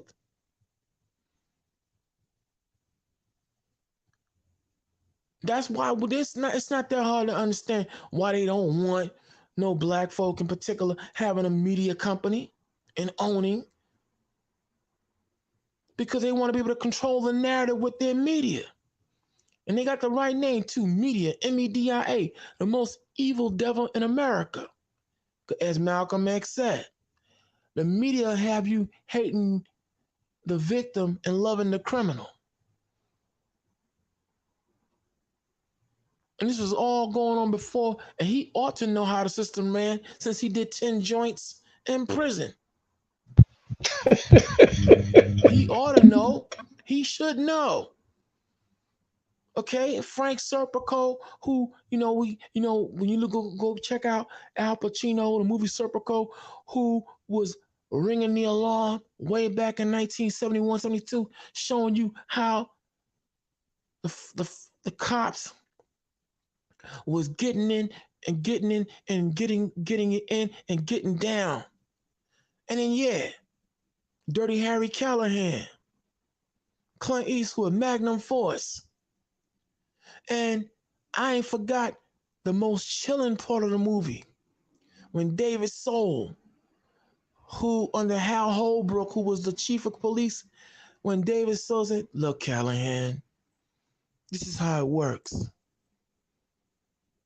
We make justice. We do things that need to get done. And you either going to be with us or against us. And, Callahan, look, a man's got to know his limitations, and that's not the cop. I am. But for me, to show you how criminality really got down, go back and check out Deep Cover. And check out the speech that Jeff Goldblum at the shipping yard, when he tell Lawrence Fishburne's character, look, there's a new America coming. It ain't gonna be about black or white. It ain't gonna be about whether you rich or poor. It's gonna be whether you rich and you have it going. You have what it takes to get what you want and take what you want. I want to be on the rich side. I want to be on the side of those who take. That's a great example. You understand me, man? Come on, man.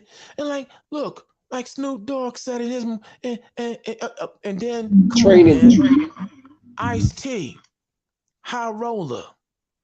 You know what I'm saying? Yo, you go back and check out that song. Speed of light, fast. It's like walking barefoot on broken glass. It's jumping rope on a razor blade. All lightning quick.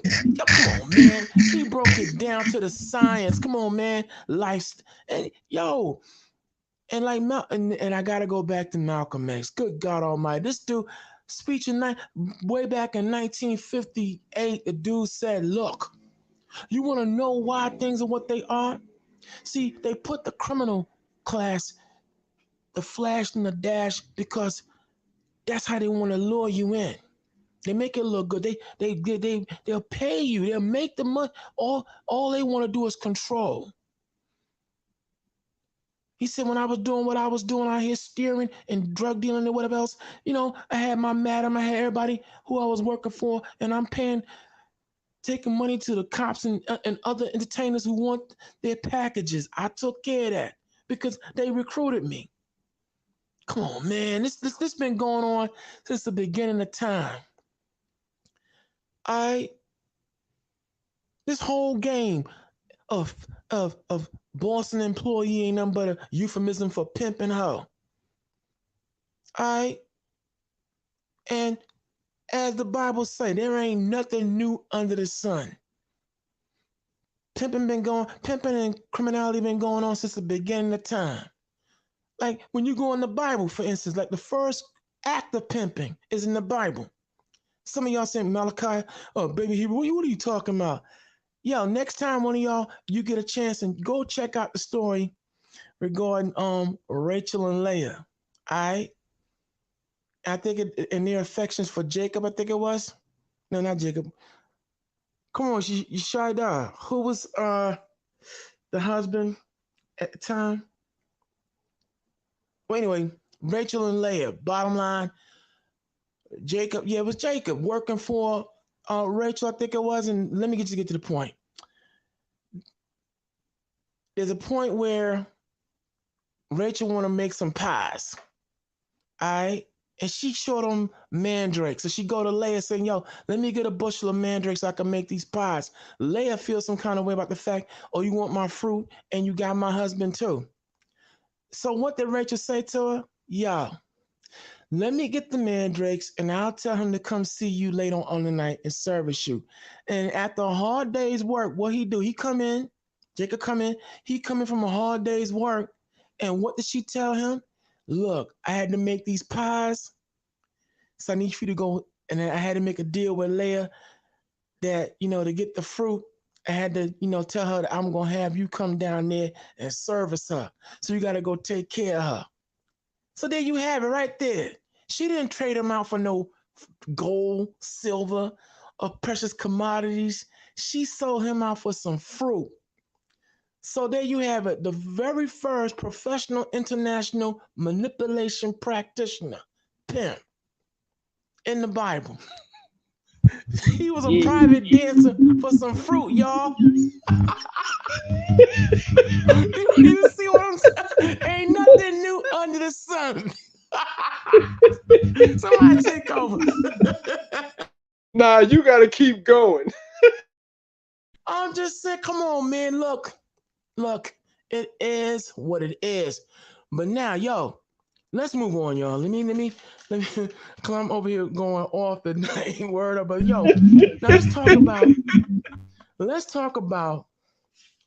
I don't know if y'all been here. Let's talk about Amazon. Let's talk about Twitter. Let's talk about Meta, y'all.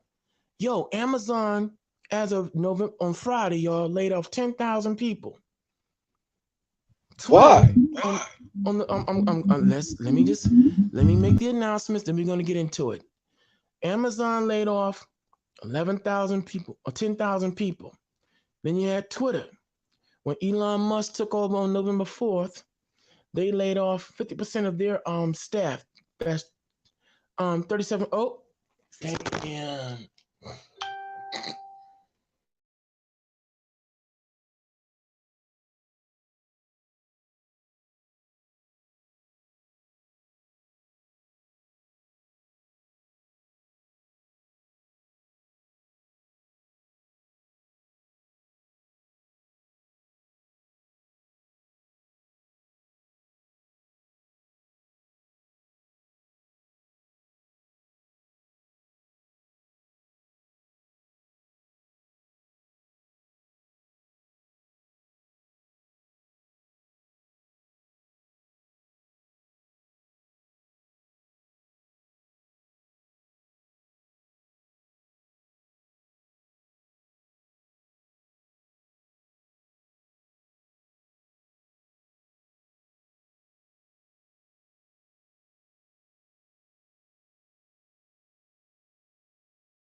He fell off. He coming right back.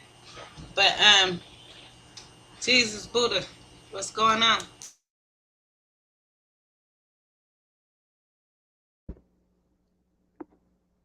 Life and love and liberty and justice. Dealing with the topic, just staying on the topic from the title. When will we rise up from being dead? Or when will the dead rise? I Um, apologize, y'all. I apologize. I'm back. Now, who's speaking? Someone speaking when right will now? the dead Who's rise? speaking right now? When will the dead rise? The reality of that statement is mainly philosophical, I believe, is because the rising of the dead is a mental thing. And so when will that happen? It's when you realize that you are no longer dead. So that's everybody on this panel. So trying to deflect that question from yourself is a form of hypocrisy. So everybody on this panel is risen from the dead. So me speaking for myself, I have taken the initiative to start my own organization and to get outside and preach and be active in the community in Harlem, in the Bronx. And I have stopped fights. I have created a philosophy, a 5-point program to reform the minds of our people.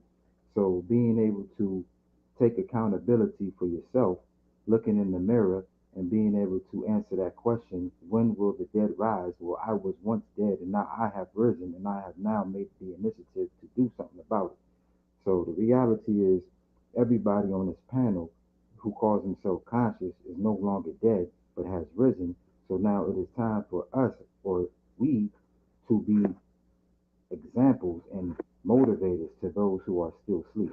So I want to say to all the believers out there in the audience, you are no longer dead if you are conscious and you have awoken. It is time for you to now step your game up and become more active in your communities and do stuff that can be dynamic and prolific to uplift a young generation who needs upliftment.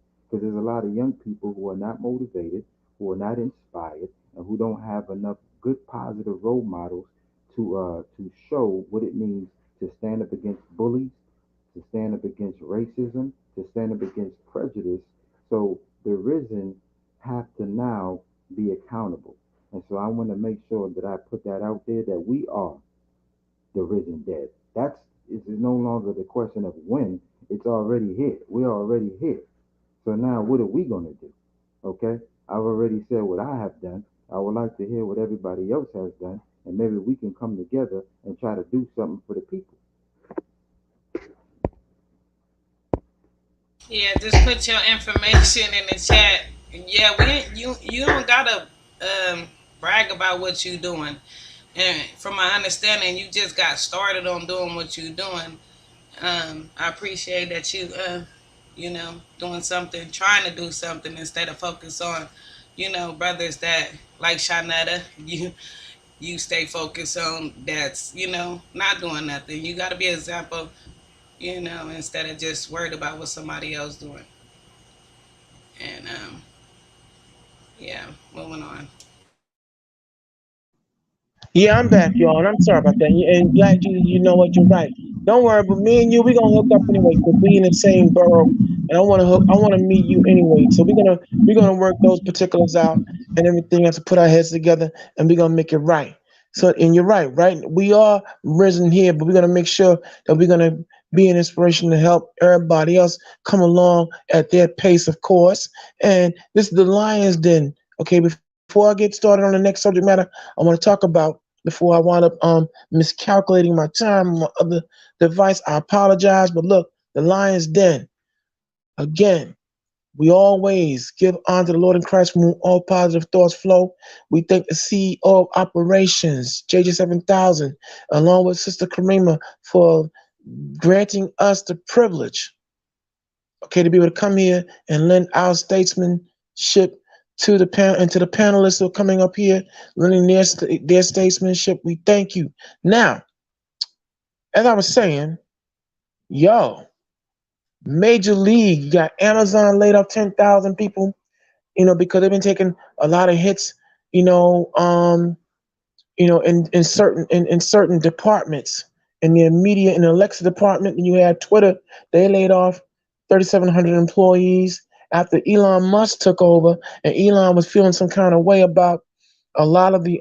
It's been rumored that a lot of, workers there have been on using the Twitter pages to launch out tweets criticizing, a lot of governmental things they didn't like and appreciate. So, that's a big no-no, when you on company time using company products. But it was a host of engineers that he hit.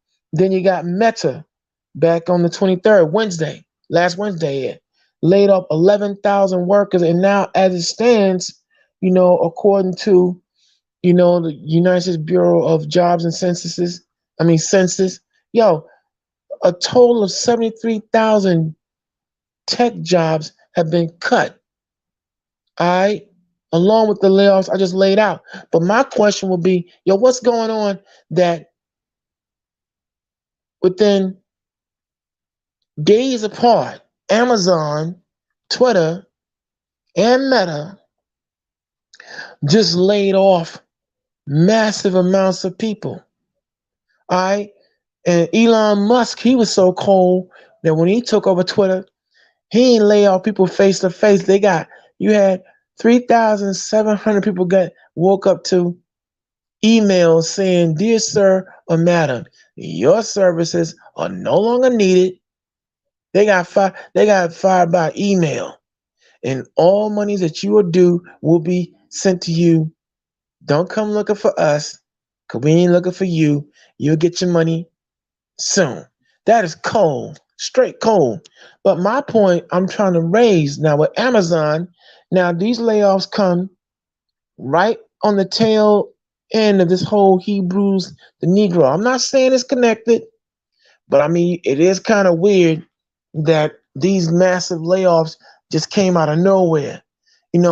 For all those who are still into the world and worldly celebrations, they get laid off a few days from or on the day after they come from celebrating Thanksgiving and have been given, a nice little bonus, and they come back to work the next day, Friday, and now they don't have no job.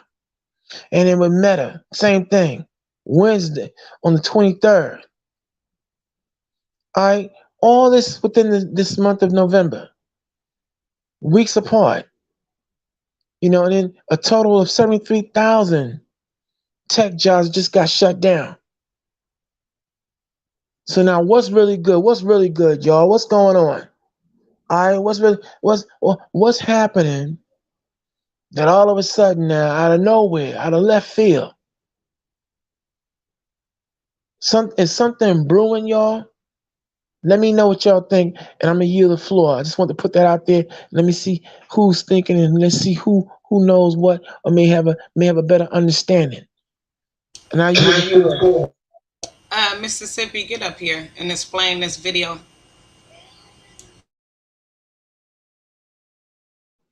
This who you kick it with?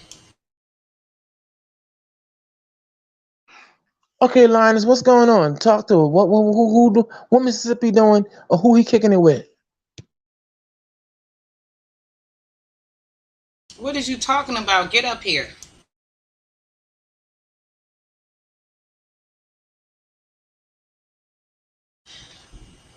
Get up here.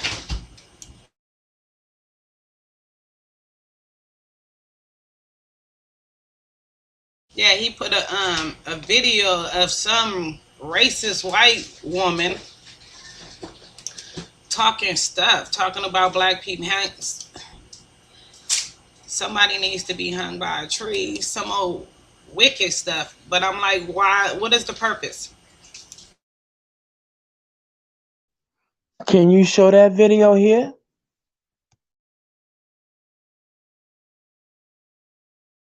I don't even want to give her no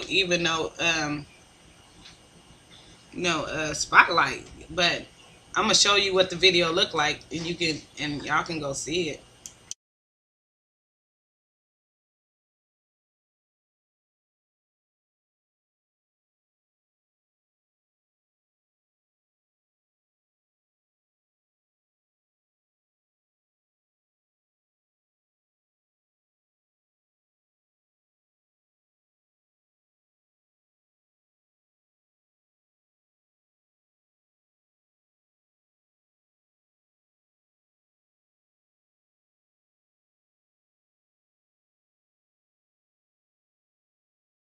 I guess she's doing an online. I mean, she's doing like a multiple stream, and she's saying that I guess whoever's trying to come on her platform is black, and she is talking shit. Okay, but I'm like, what is his purpose? Like, what is this tied to? Because we don't care too much about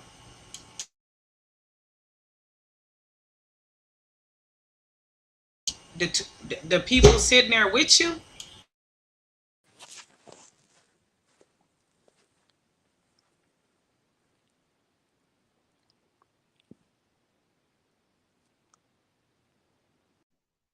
Okay, she most likely is probably in league with that's Bandicam. She's probably in league with this other white girl who calls herself Boot Girl 88, and they're like like the female representatives of these Aryan hate groups and the whole nine. I'm not familiar with Bandicam, but I know that there's a whole network of neo-Nazi white women out here, and Boot Girl and Boot Girl 88. This one, she calls herself Boot Girl 88, and because if you look at number 8, it's the the letter representative of the number 8 is H. So you put two H's together, you get HH, Heil Hitler. So she calls herself Boot Girl 88. So Bandicam is probably most likely in league with that network of female neo-Nazis. If they're talking about, if she's a part of a network talking about black folk and everything else. So yeah, it's whatever with that. All right, moving on. So it's the woman talking to you this way. Are you talking to you talking to Mississippi?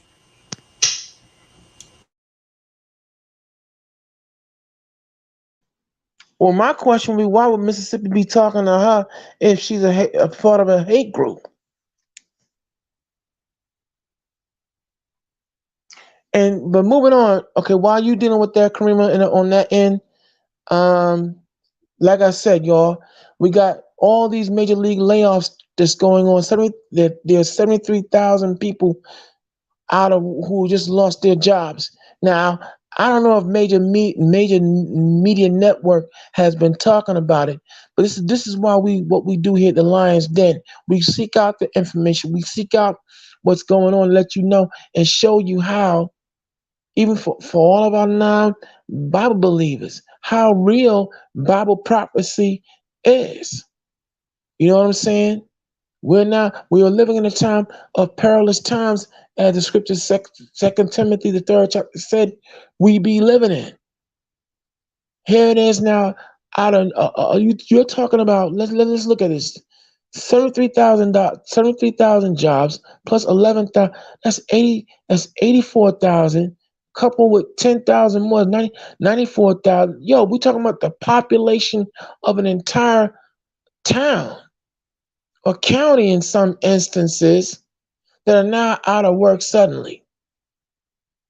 All within a week's time, a week behind each other. So there's a lot of volatility that's coming. Could we be I come in looking peace. What up, baby? It's GMX. Jimmy, hey, okay, how you doing, brother? I sold my soul to the devil. The price is cheap. Hey, yo, it's cold on this level because it's twice as deep. It's about 10 o'clock, just about to hit the streets. Till I knock off this rock, I don't get to eat.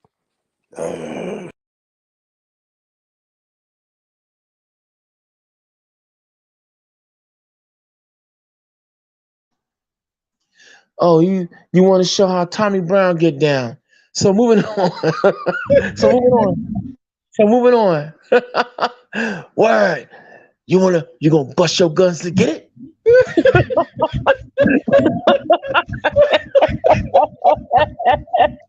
Yo. Anyway, Tommy Brown.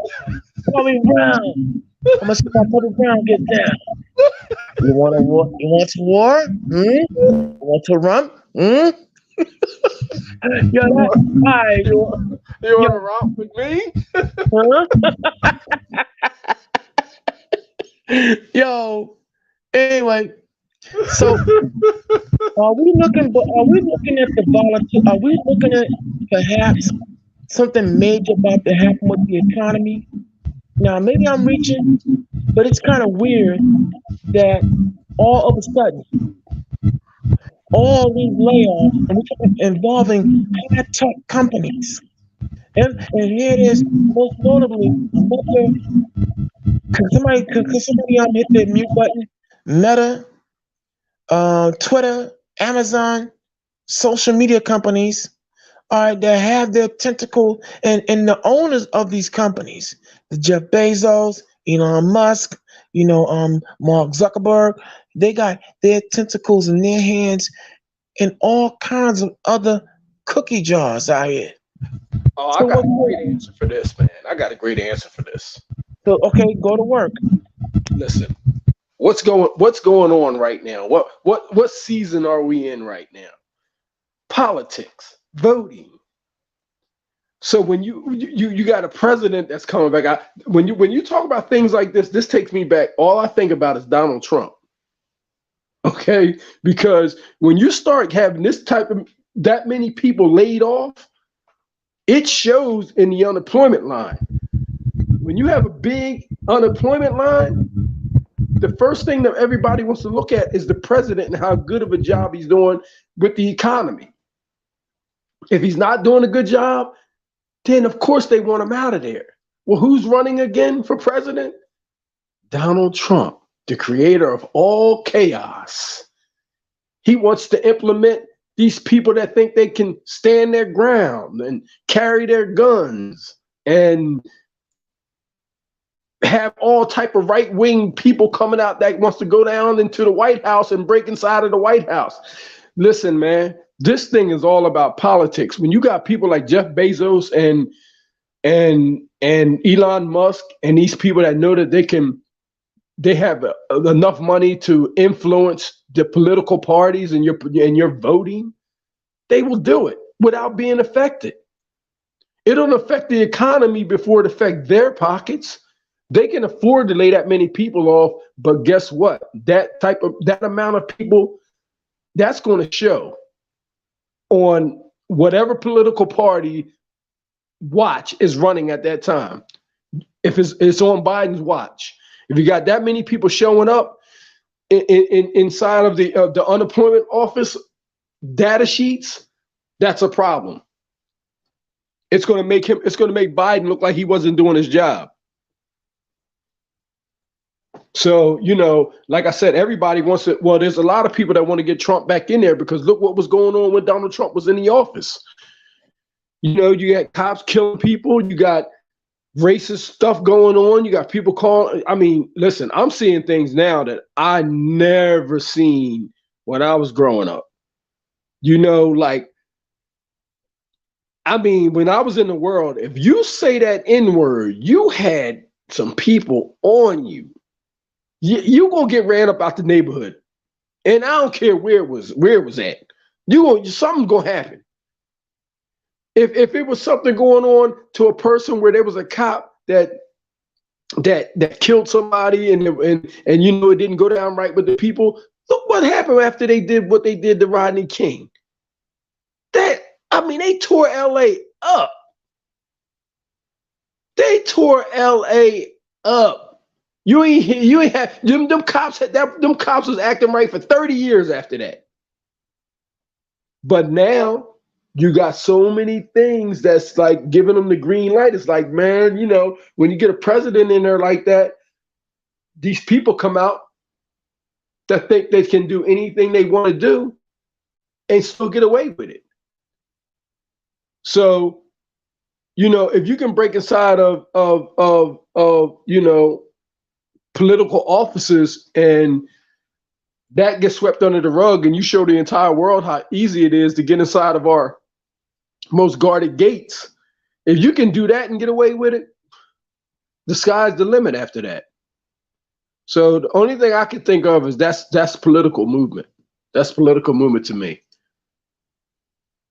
By the higher ups. And of course Elon Musk, he's one of them guys that he would To me, he seemed like he would do that type of stuff, all the way down to, controlling who has Twitter and who doesn't have Twitter. He'll ban anybody from Twitter. So yeah, for me, that's a political move. That's a political agenda. I yield. Now that you said that, I haven't forgotten the fact that, Amazon, Twitter, Meta, they had shut down Donald Trump's accounts and all that. Okay. And I remember there was a whole, shebang of people when they looked at the sitting president having his accounts knocked out the box. Okay, because of the things he was tweeting and what he was saying, and certain forces didn't like it.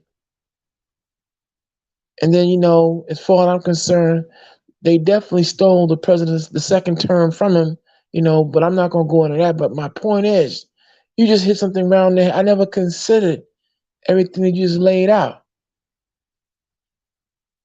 He did right after he made his intent known that he gonna run for president. All this just started happening Out of nowhere. out of nowhere. 100,000 plus people lost their jobs in the entire month of November. Just like that, right in November. Because it's election going on, you got to get behind your party. People got to start positioning themselves to get things that they want, because now your vote is going to be all that more important. You're going to be more willing to give up things now in order to keep these people that's in the world. They'd be willing to give up their arm and leg to keep their status. So with all these people being unemployed, when somebody comes knocking at your door and say, hey, if you want my vote, what are you going to do about this now? We got all these people unemployed. Like, what are you willing to do for us? And there's no telling what they're willing to give up now for that. Can you imagine have the endorsement of somebody like Elon Musk that runs Twitter? Can you imagine having that endorsement of Jeff Bezos? Like, I mean, you're talking about people that can finance your entire campaign from having their endorsement.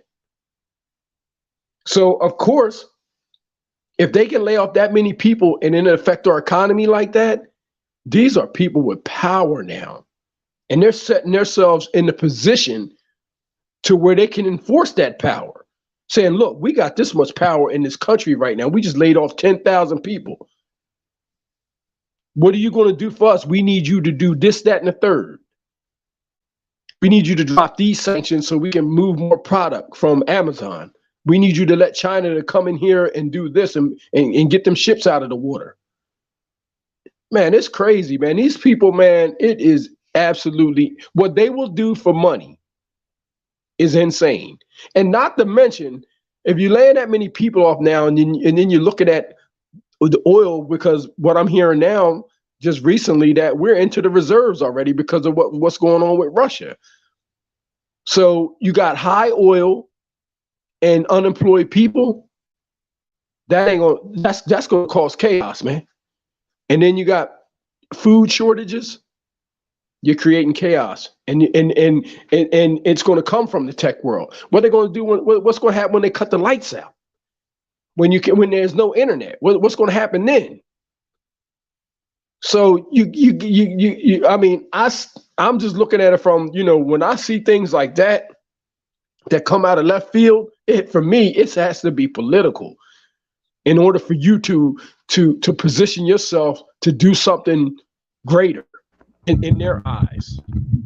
The black man is the maker, the owner, the creator, the father of civilization, the protector of the earth, God of the universe.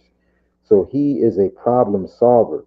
I mean, it's good to talk about the problems, but we're going to scare the people talking about all the things that the devil is doing. We have to solve the problem, black man. That's what we are created to do. We're supposed to bring justice. What we have to do is tell the world and create solutions. The solution is that we have to get off the grid. We have to get off the grid, move to the mountains, get some solar panels, get some tents, And we're going to have to start living like the ancestors did during the time of Joshua.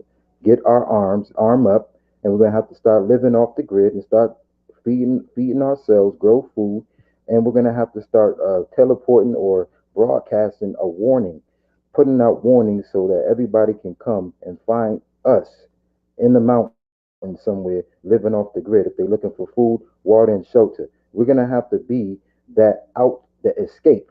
Because if we consider the young people, right, the jobs are now being eliminated. But look at the young people coming up in high school. See, I got a 12-year-old niece. She's growing up in a world where now jobs are going to be scarce for her. And the young black men, you already know how it is for us. So the solution for a black man, he has to create something for these young people, because that's what's coming. All this chaos is going to come because the young people are going to realize, oh my God, I don't have a job. So what we have to do as problem solvers, as people who are awoke, is we're going to have to create something. And it's time for us to get on people like Sarnetta, who got the platform to create this, or condemn people like him, so we can get the money and we can create these organized type of facilities for these people, man. Hey, brother, let me address that real fast. Brother, first of all, this earth was given into the hands of the wicked, brother. So the things that you're talking about, that sounds good. But the reality is this, is that you don't own nothing here. You're in a captive state, brother. You don't own anything. You got a social security number.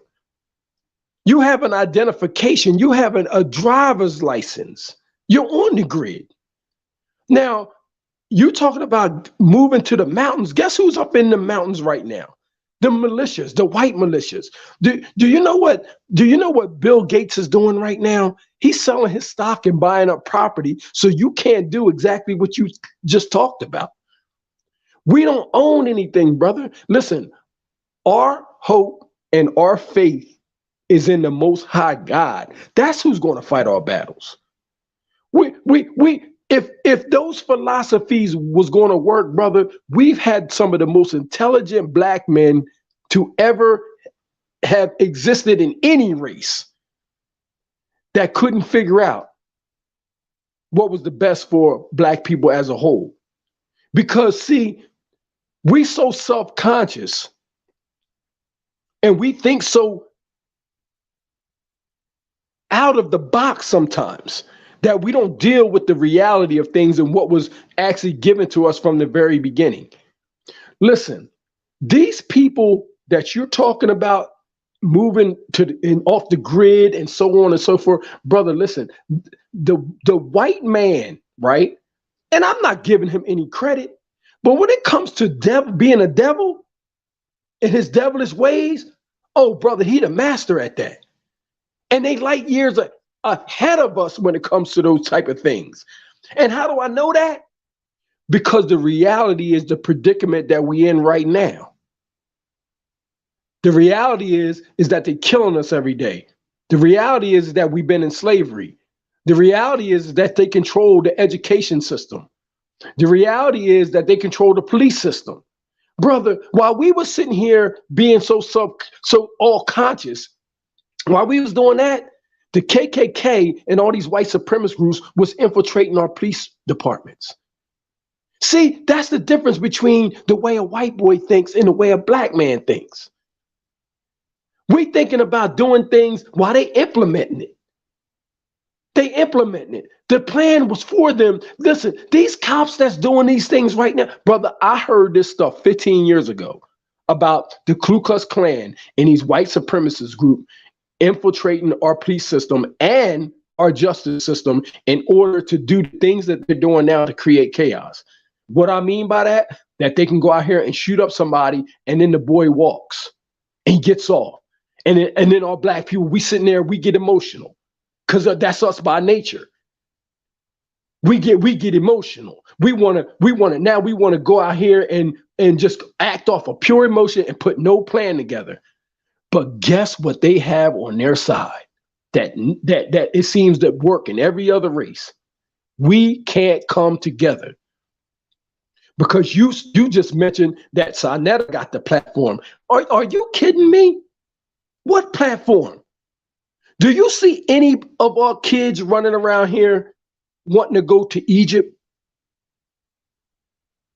Do you got a did you ever see them give you a ship and say, okay, you can go back to wherever you want to go? Brother, ask yourself this. Why are you so important that the only place they want to put you at is in jail? Why they want to keep you here and keep when they don't really need you? Why didn't they after slavery was up, why didn't 3 of them Carnival cruise line ships come here and say, hey, y'all can get on this ship and go wherever you want to go? What makes you so important to keep you in this captive state? You know why, brother? It's the prophecies of the Bible, brother. Wherever the black people go, that country prospers, brother. Judah is here. Why do you think America is prospering? Because the longer that they keep you captive, the further away those prophecies are from coming true. They running from something that you don't even know what they running from, brother. You talking about conscience, right? You talking about doing something and waking up and all of this, right? Yet over in Israel, they over there talking about the Messiah is here. Well, what Messiah is that? That's the devil. Bro, they implementing their plan. So if it's a devil, then it must be a God, because they surely over there talking about one. Once again, black man. The black man is the maker, the owner, the protector of the earth, father of the civilization, God of the universe. And Black he's men also make in decisions. in Brother, captivity. if I can Brother. just get this response. Thank you. The reality is that the man has not given any solution. He's only been able to, if you could just mute out, I'll appreciate that and I'll let you get it. The man has not given any solutions on how we're going to solve the devil's tricks, but I have. So the reality is, he said, put your faith in the Most High. Well, let me tell you what the Most High says. He says to stand up for justice. That's what he says. He gave Joshua a mission. So you can put your faith in the Most High and pray and be a Christian and do nothing, or you can be like Joshua and put your faith in the Most High and do something. So I have actually given a solution. Get off the grid and grow your own food. Create a little autonomous community like the Native Americans or any type of autonomous community you see happening in the world. Right now, the United Nations, and I don't have to go so deep, is feeding a bunch of poor African Somalians who live in these tent made shift cities. What I'm saying is we have enough finances in the West in this rich country to do that, to create that in the mountains. And what I'm saying, and I'm gonna let you get it. Hold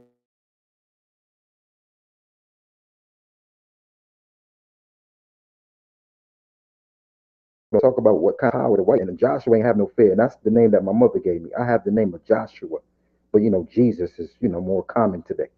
So what I'm saying is, if you're gonna be scared talking about you woke, then you really don't need to be on this panel, brother. Because what we trying to do is we trying to inspire people. The young people need to be inspired. They don't need to be heard. Yeah, it's good to tell them about all the things the devil is doing, but after you tell them all the things the devil is doing, you tell them, don't you give up and have some faith. And this is what we about to do. And then we about to put our faith in that plan and we're going to execute it. And if we die, we're going to go out like Malcolm. Hallelujah.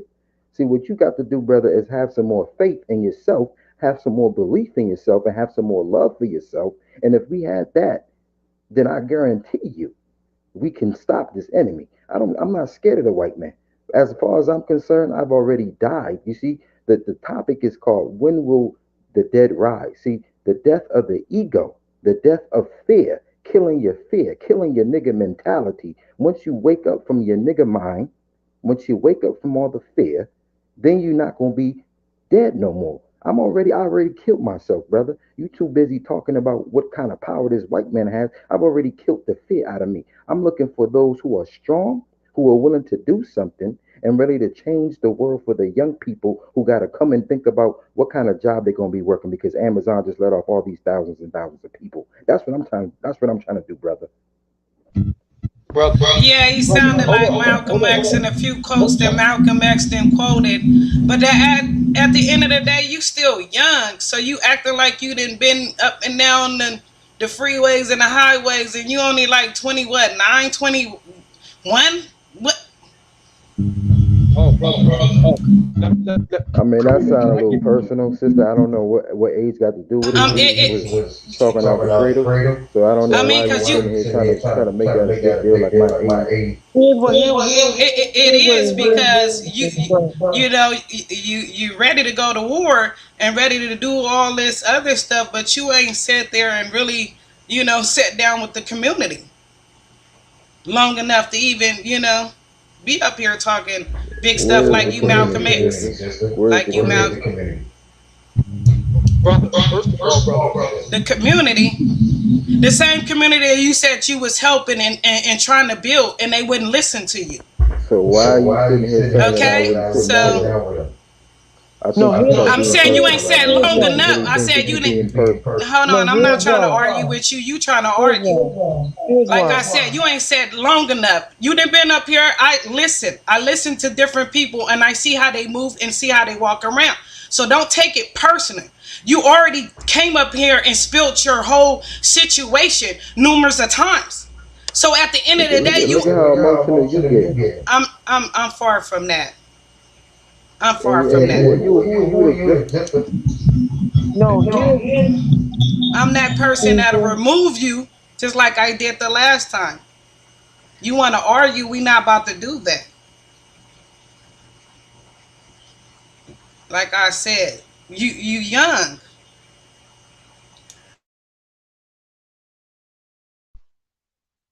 Go ahead. Let me so the bottom line, but the bottom line is this here, right? We in the elder class and some brothers are young here. Look, but we know what we're talking about. And we know what we're doing. First, what we are as a vessel. Yeah, We're let me get this straight to the youngster. You feel me? I done been around the world. I'm 46 years old. I'm not no little kid. So let's get that right first and foremost. I'm probably older than your mama or your mama's age. So stop it before you get clowned up here. Hey, baby Hebrew, let me say something real fast. I hope that brother is still listening. I want to tell him something. First of all, he never heard me say that anybody was afraid of the white man. We didn't say anything about anybody being afraid of the white man.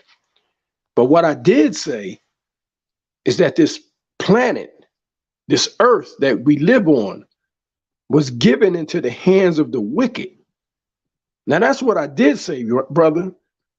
And what I do know is that it's brothers like him that have no plan. He's operating off emotion, but he don't have no plan. And this is the difference between Jacob and Esau. We had somebody to fight our battles, and we wasn't obedient to that person. Esau out here right now, they got boys out here training. That's why these boys is running into these shopping markets with M16 rifles. They shoot every weekend out on farms and reservations and all types of things. This is what they do. That's their spirit. We shoot each other. That was the prophecy on us.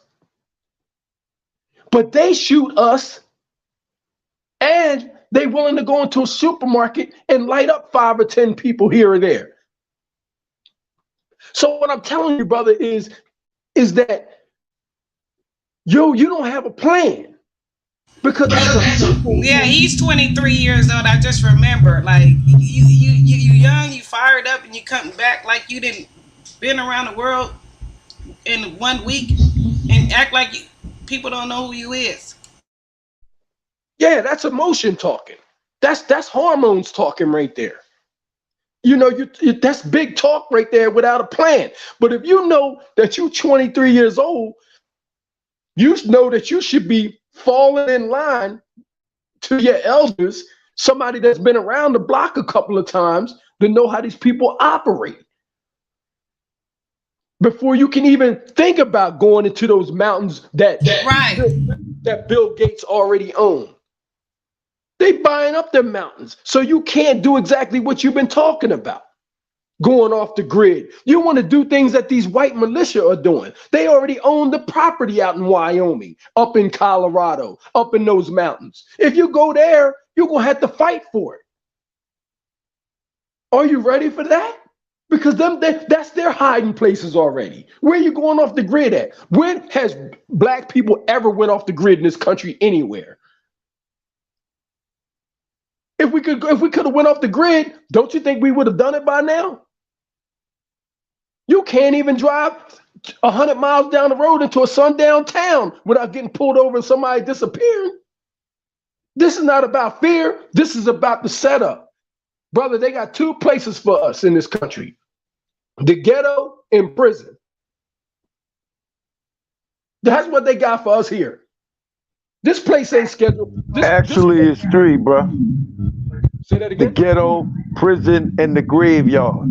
There you go, brother. There you go. Right. There you go. But he can't even get his own people to listen to him, based on the fact that I'm pretty sure they know he's young. But at the end of the day, you just said last week, you can't even get people to even follow you and listen to you. Now you over here talking about you this and that and this and all that, and we need to, no, it don't work like that. One of the biggest snares in this country, especially for our conscious community, is that they will never understand. This is why they keep bumping in their heads into walls. This place is not scheduled for us. In no way, shape, or form was it ever scheduled for black people to be prosperous here without sacrificing something. You cannot be a black man or a black woman and be successful in this country without sacrificing something sentimental to you. And I don't care what it is. You got people that give up family. They give up their souls. They'll give up their friends. I mean, it's impossible for you to actually do what he's talking about doing and not be noticed. Right. He been looking at too many Revolution documentary. It sounded like he didn't listen to Malcolm X, all the freedom fighters, and he just ready to do some stuff, and it ain't that serious. Well, what's crazy is he quoted Malcolm X. Yo, can I tell you something? You can't beat the enemy when the enemy got more weaponry than you'll ever have or ever can obtain. Okay? This is a spiritual battle. It's not a carnal battle. If we gonna take this to the table, then we got to bring the Father and Son with us, because they the one gonna settle the business that we in now. We can't do it our way. It ain't gonna get done the way it's supposed to be, us doing it our way. It's gonna come from the Father, period. And I double down on that. Right. We can't go to the battle without the Father. We've already tried that. That's how we got here in the first place. You just gonna get some people killed. That's all you about to do. And what's crazy is I heard him quote Malcolm X talking about he already been dead. Because Malcolm X said that. They asked Malcolm X, was he in fear of his life because of what he was saying about the Nation of Islam? And he said, I've been living dead like this for the last 20 years. So he didn't fear his life. And he said the same exact thing. Yeah, he called it a couple of things from Malcolm. Right. And look where Malcolm X is at right now. Dead. And gone. Now, do he think that's a conscious thing, or does he think that that's a physical thing? Because the last time I looked around, I can't see Malcolm X. And that's that young-minded thinking they could do it better than the other generation. Yeah, it's a shame because our people, like I said, we never have a plan to what Richard Pryor said on a joke? He said, "You don't get old being no fool." Okay, so when you got the age on your side, right? That means you obtain true knowledge, wisdom, and understanding. Now, when a man or a woman obtain that, they're gonna get through these tough times that we live in. So you young cats who don't think and don't understand because you ain't got the life experience, that's why y'all always gonna fail. And that's the truth. And that's the danger in itself for them. Walking around in that state of misunderstanding. And that can get you killed out here.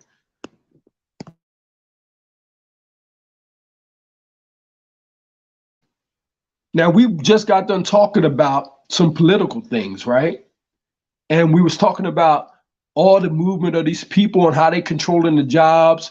And, you know, he's sitting up here telling us, listen, we know how great of a people we are. We know how creative we are. We know the impact that we have on this nation and the world. But we're not the owners of anything. And if Marcus Garvey couldn't do it, if Martin Luther King couldn't do it, if Malcolm X couldn't do it, then what plan it's 2022. Now, we done tried everything except the Most High God. Now, I'm not doing anything else without the Most High God. Now, I done heard all the freedom fighters, the Black Panthers, the everybody under the sun. They all had a plan. And none of it was able to defeat the synagogue of Satan. Because they know they control the reserves, they control the money, so they can control the outcome. They can control the narrative.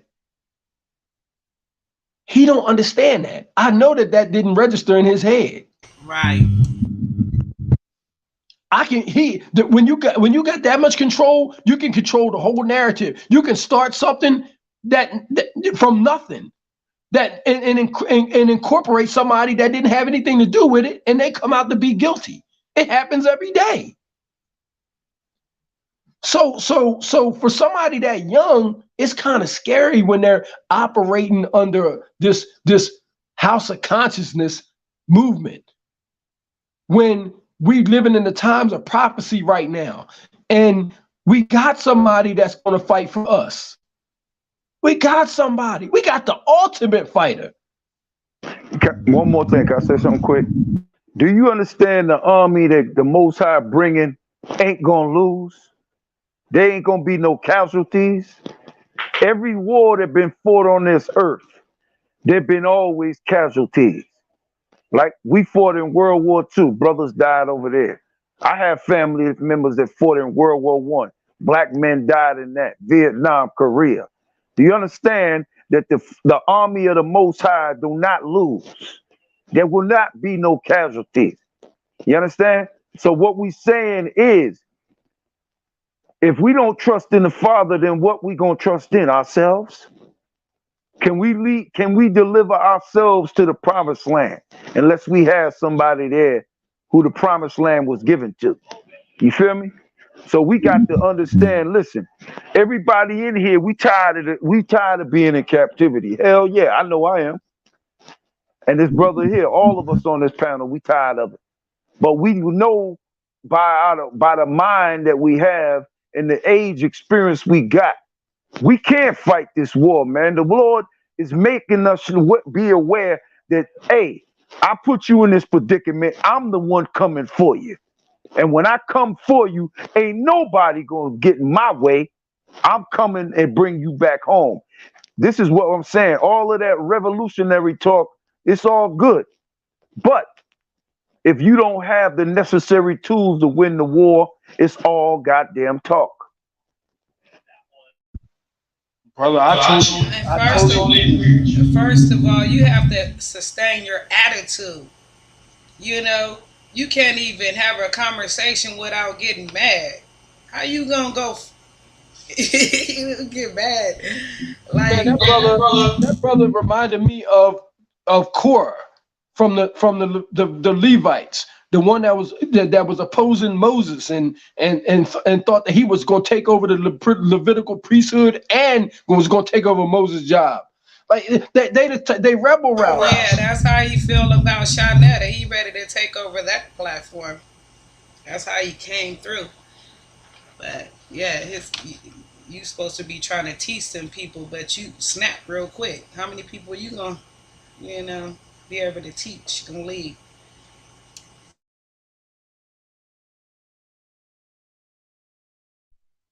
It's sad because we're gonna have a lot of people that's gonna fall by the wayside just from a lack of ignorance.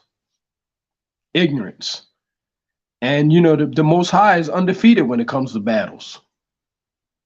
I was just reading something earlier today, when Joshua and all them was going to battle, and they didn't even lose one man. They didn't lose one man in the battle. They destroyed everybody and came back flawlessly.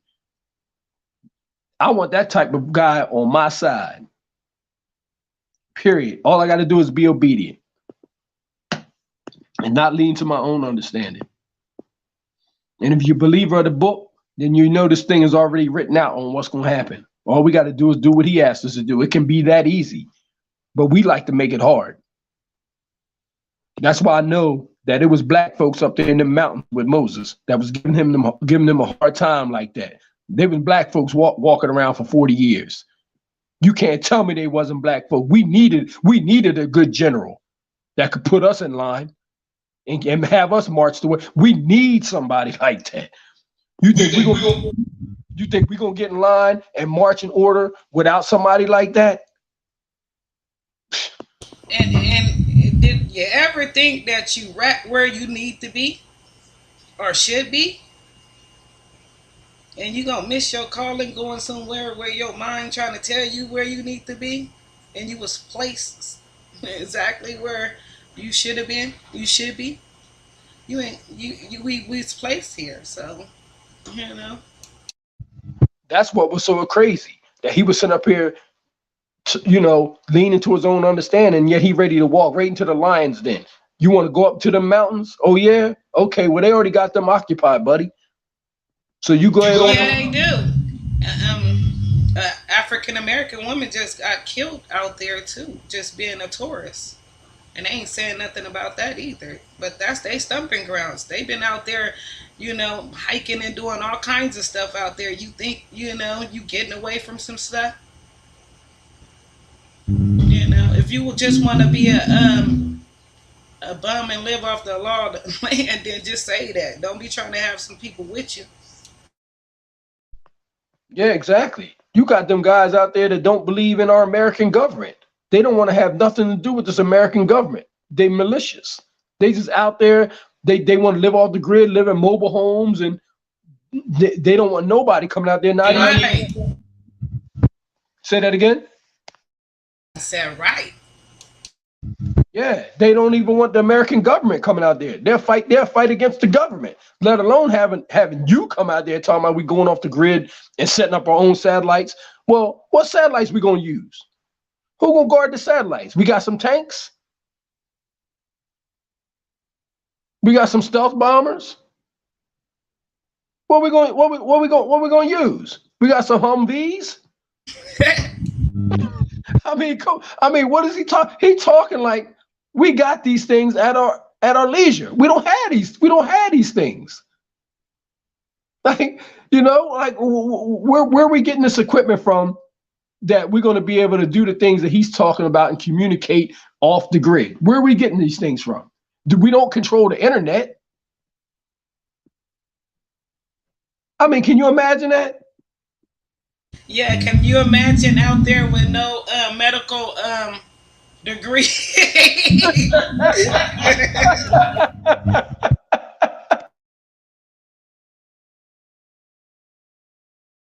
Yeah, we out there off the grid with no doctors. Right. Now all we need to do is get out there and somebody want some beer. You know what I mean? Like, can you imagine us getting out there and can't nobody take a shower? It's people not built for that in our community. they need to get themselves right. But Yeah, that's a mental a mental health ready to get started because if you're not used to that and you try to change it up, just try it. That's you, wow. well, yeah, That's enough to go crazy. it really is. And I'm a big believer and proponent of, that's why we have the Feast of Tabernacles. Like, I truly believe that that's a preparation for us in getting ready for things to come.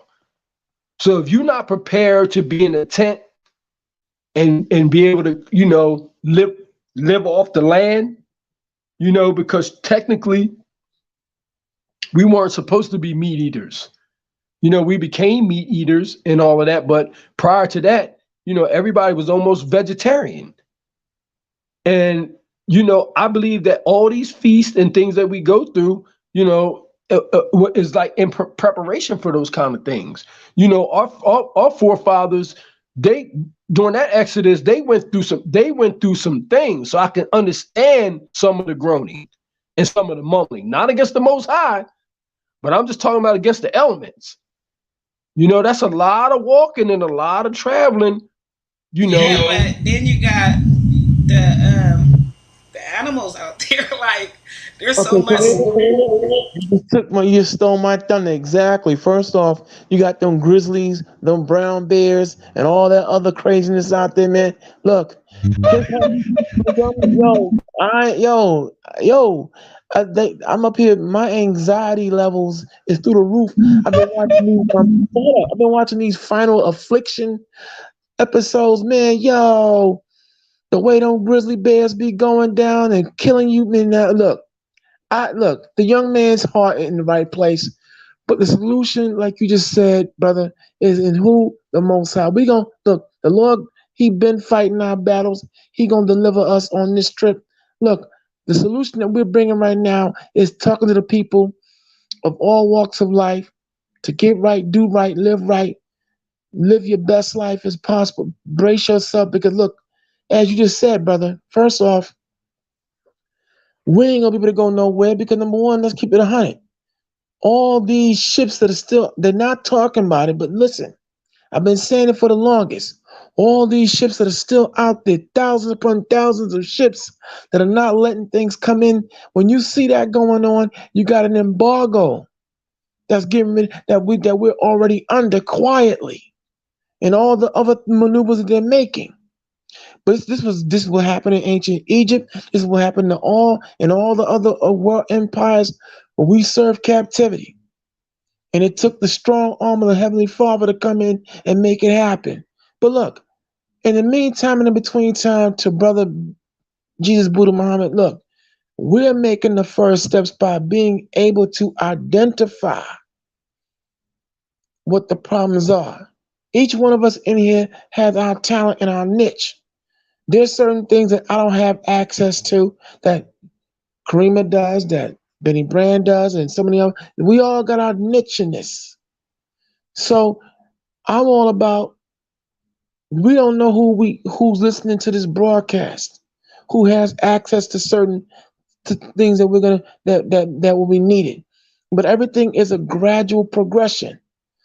But the solutions first, we gotta be able to talk about these issues in a straight up, succinct manner and just understand our limitations right now. There are like y'all just said, there are a great many people who don't understand the dynamic of living off the land. They only want to get hell. You guys, some of them they only want to give up they Build-A-Bear.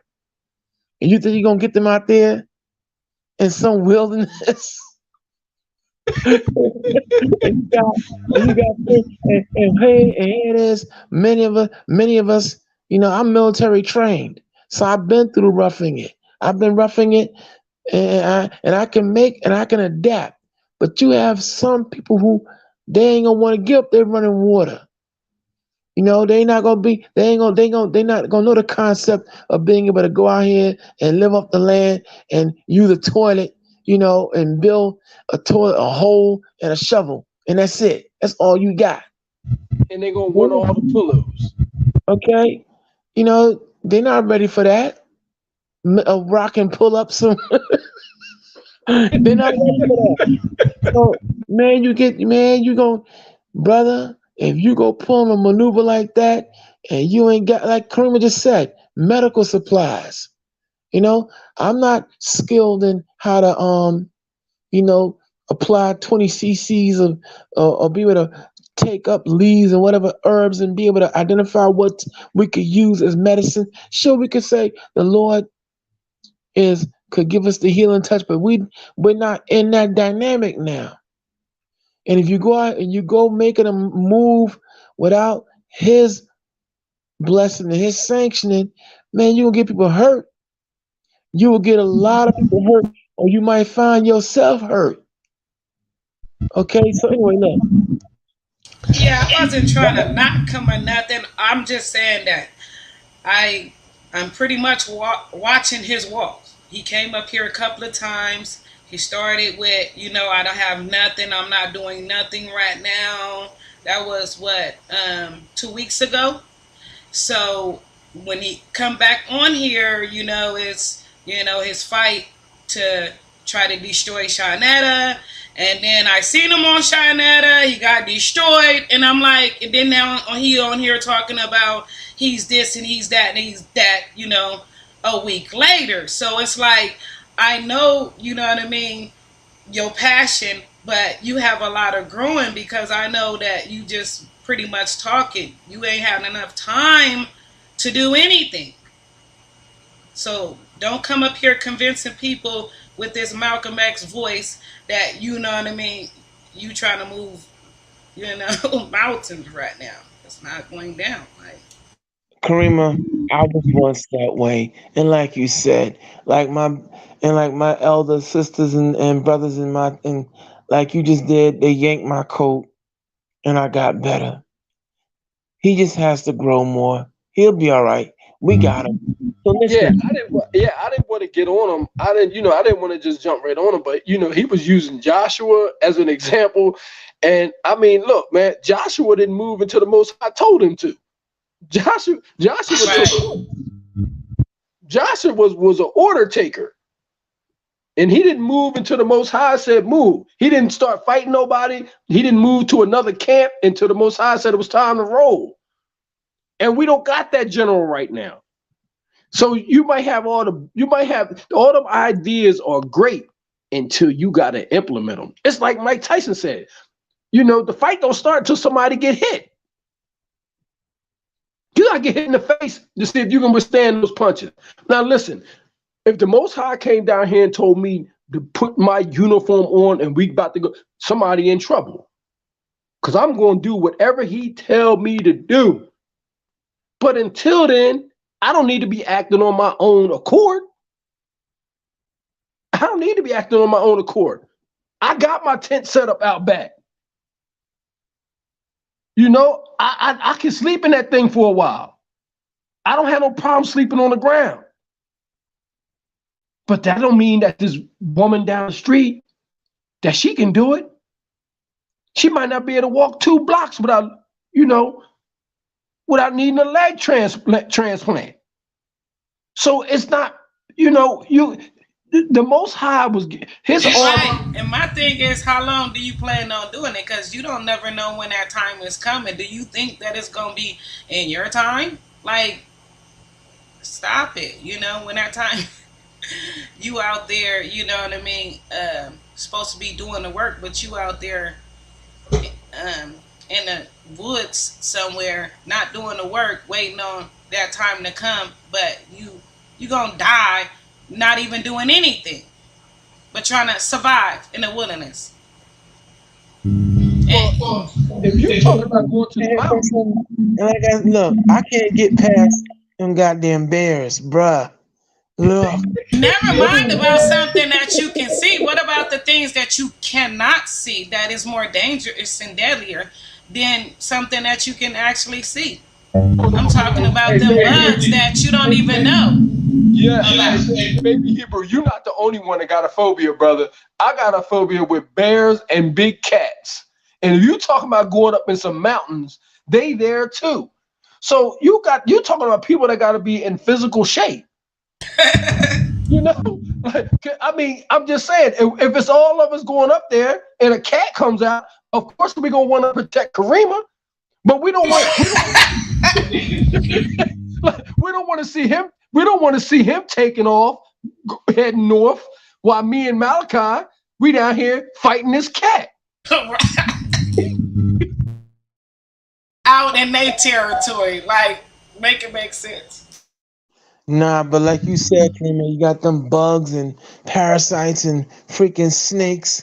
Like I said, I've done some maneuvers, and it wasn't easy. And it's still, again, you no, that I get it. No, no, no, no. But listen, he just got to grow more. He'll be all right. Cause you get some people out there gonna kill you for real. You take them out there. I got a feeling, brother, me and you gonna be the only one fighting that cat off of Karima. I just got that feeling from him. Yeah, well, like I said, the mountain lions and all that. But listen, well, I think Karima can handle. She can take care of herself. Man, Wow. it's good as No. that. And unfortunately, but you know what? Unfortunately, at the beginning of this presentation, I keep telling everybody, when you come into this house, you better follow the rules of the house. Number one rule is respect the keepers of the house. Otherwise, you will get bounced up out of here. I keep trying to tell y'all. If we follow the rules and we calibrate and respect everyone's opinion, even if you don't accept it, it's about respecting. And that's what you have to learn too, my brother, Black Jesus. When Karima articulates what she says here, listen to wisdom in the feminine form and have respect for her and her opinion in this home as she is the keeper of the lion's den. Okay? Because when you mouth off, I think you still have some, macho issues that you're gonna have to check too, as well. Because you just can't come in here and talk to her any kind of way. Because this is her home. This is JJ 7000's home. We come here as guest moderators and panelists, and they come as rude, not rude, as hospitable hosts. You can't come in here as no rude guest. Okay? At the top of this presentation, I also told you that Karima she's our Harriet Tubman, Sojourner Truth, and our righteous Keisha from New Jack City. And if you get out of pocket, she gonna lullaby your ass. Rockabye, baby. So take a chill pill. Next time you come in here, all right, relax and follow our lead on this issue, okay? Now, this has You can been. come back. I'm not even tripping, but we not about to argue and go back and forth. That's not what we about to do. I don't have no problem with you coming over here, learning and giving your opinion. So don't take that personal. Like he said, you still got a personal problem because of the last time, and it ain't that serious. Just take good advice. I'm not trying to be negative towards you. And if you don't, and see, and if y'all don't believe me, some of y'all may not believe me. All you gotta do is go back to our last presentation.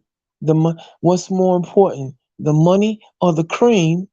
Go check out that, and you're gonna see what she laid down order. And I had to make an adjustment.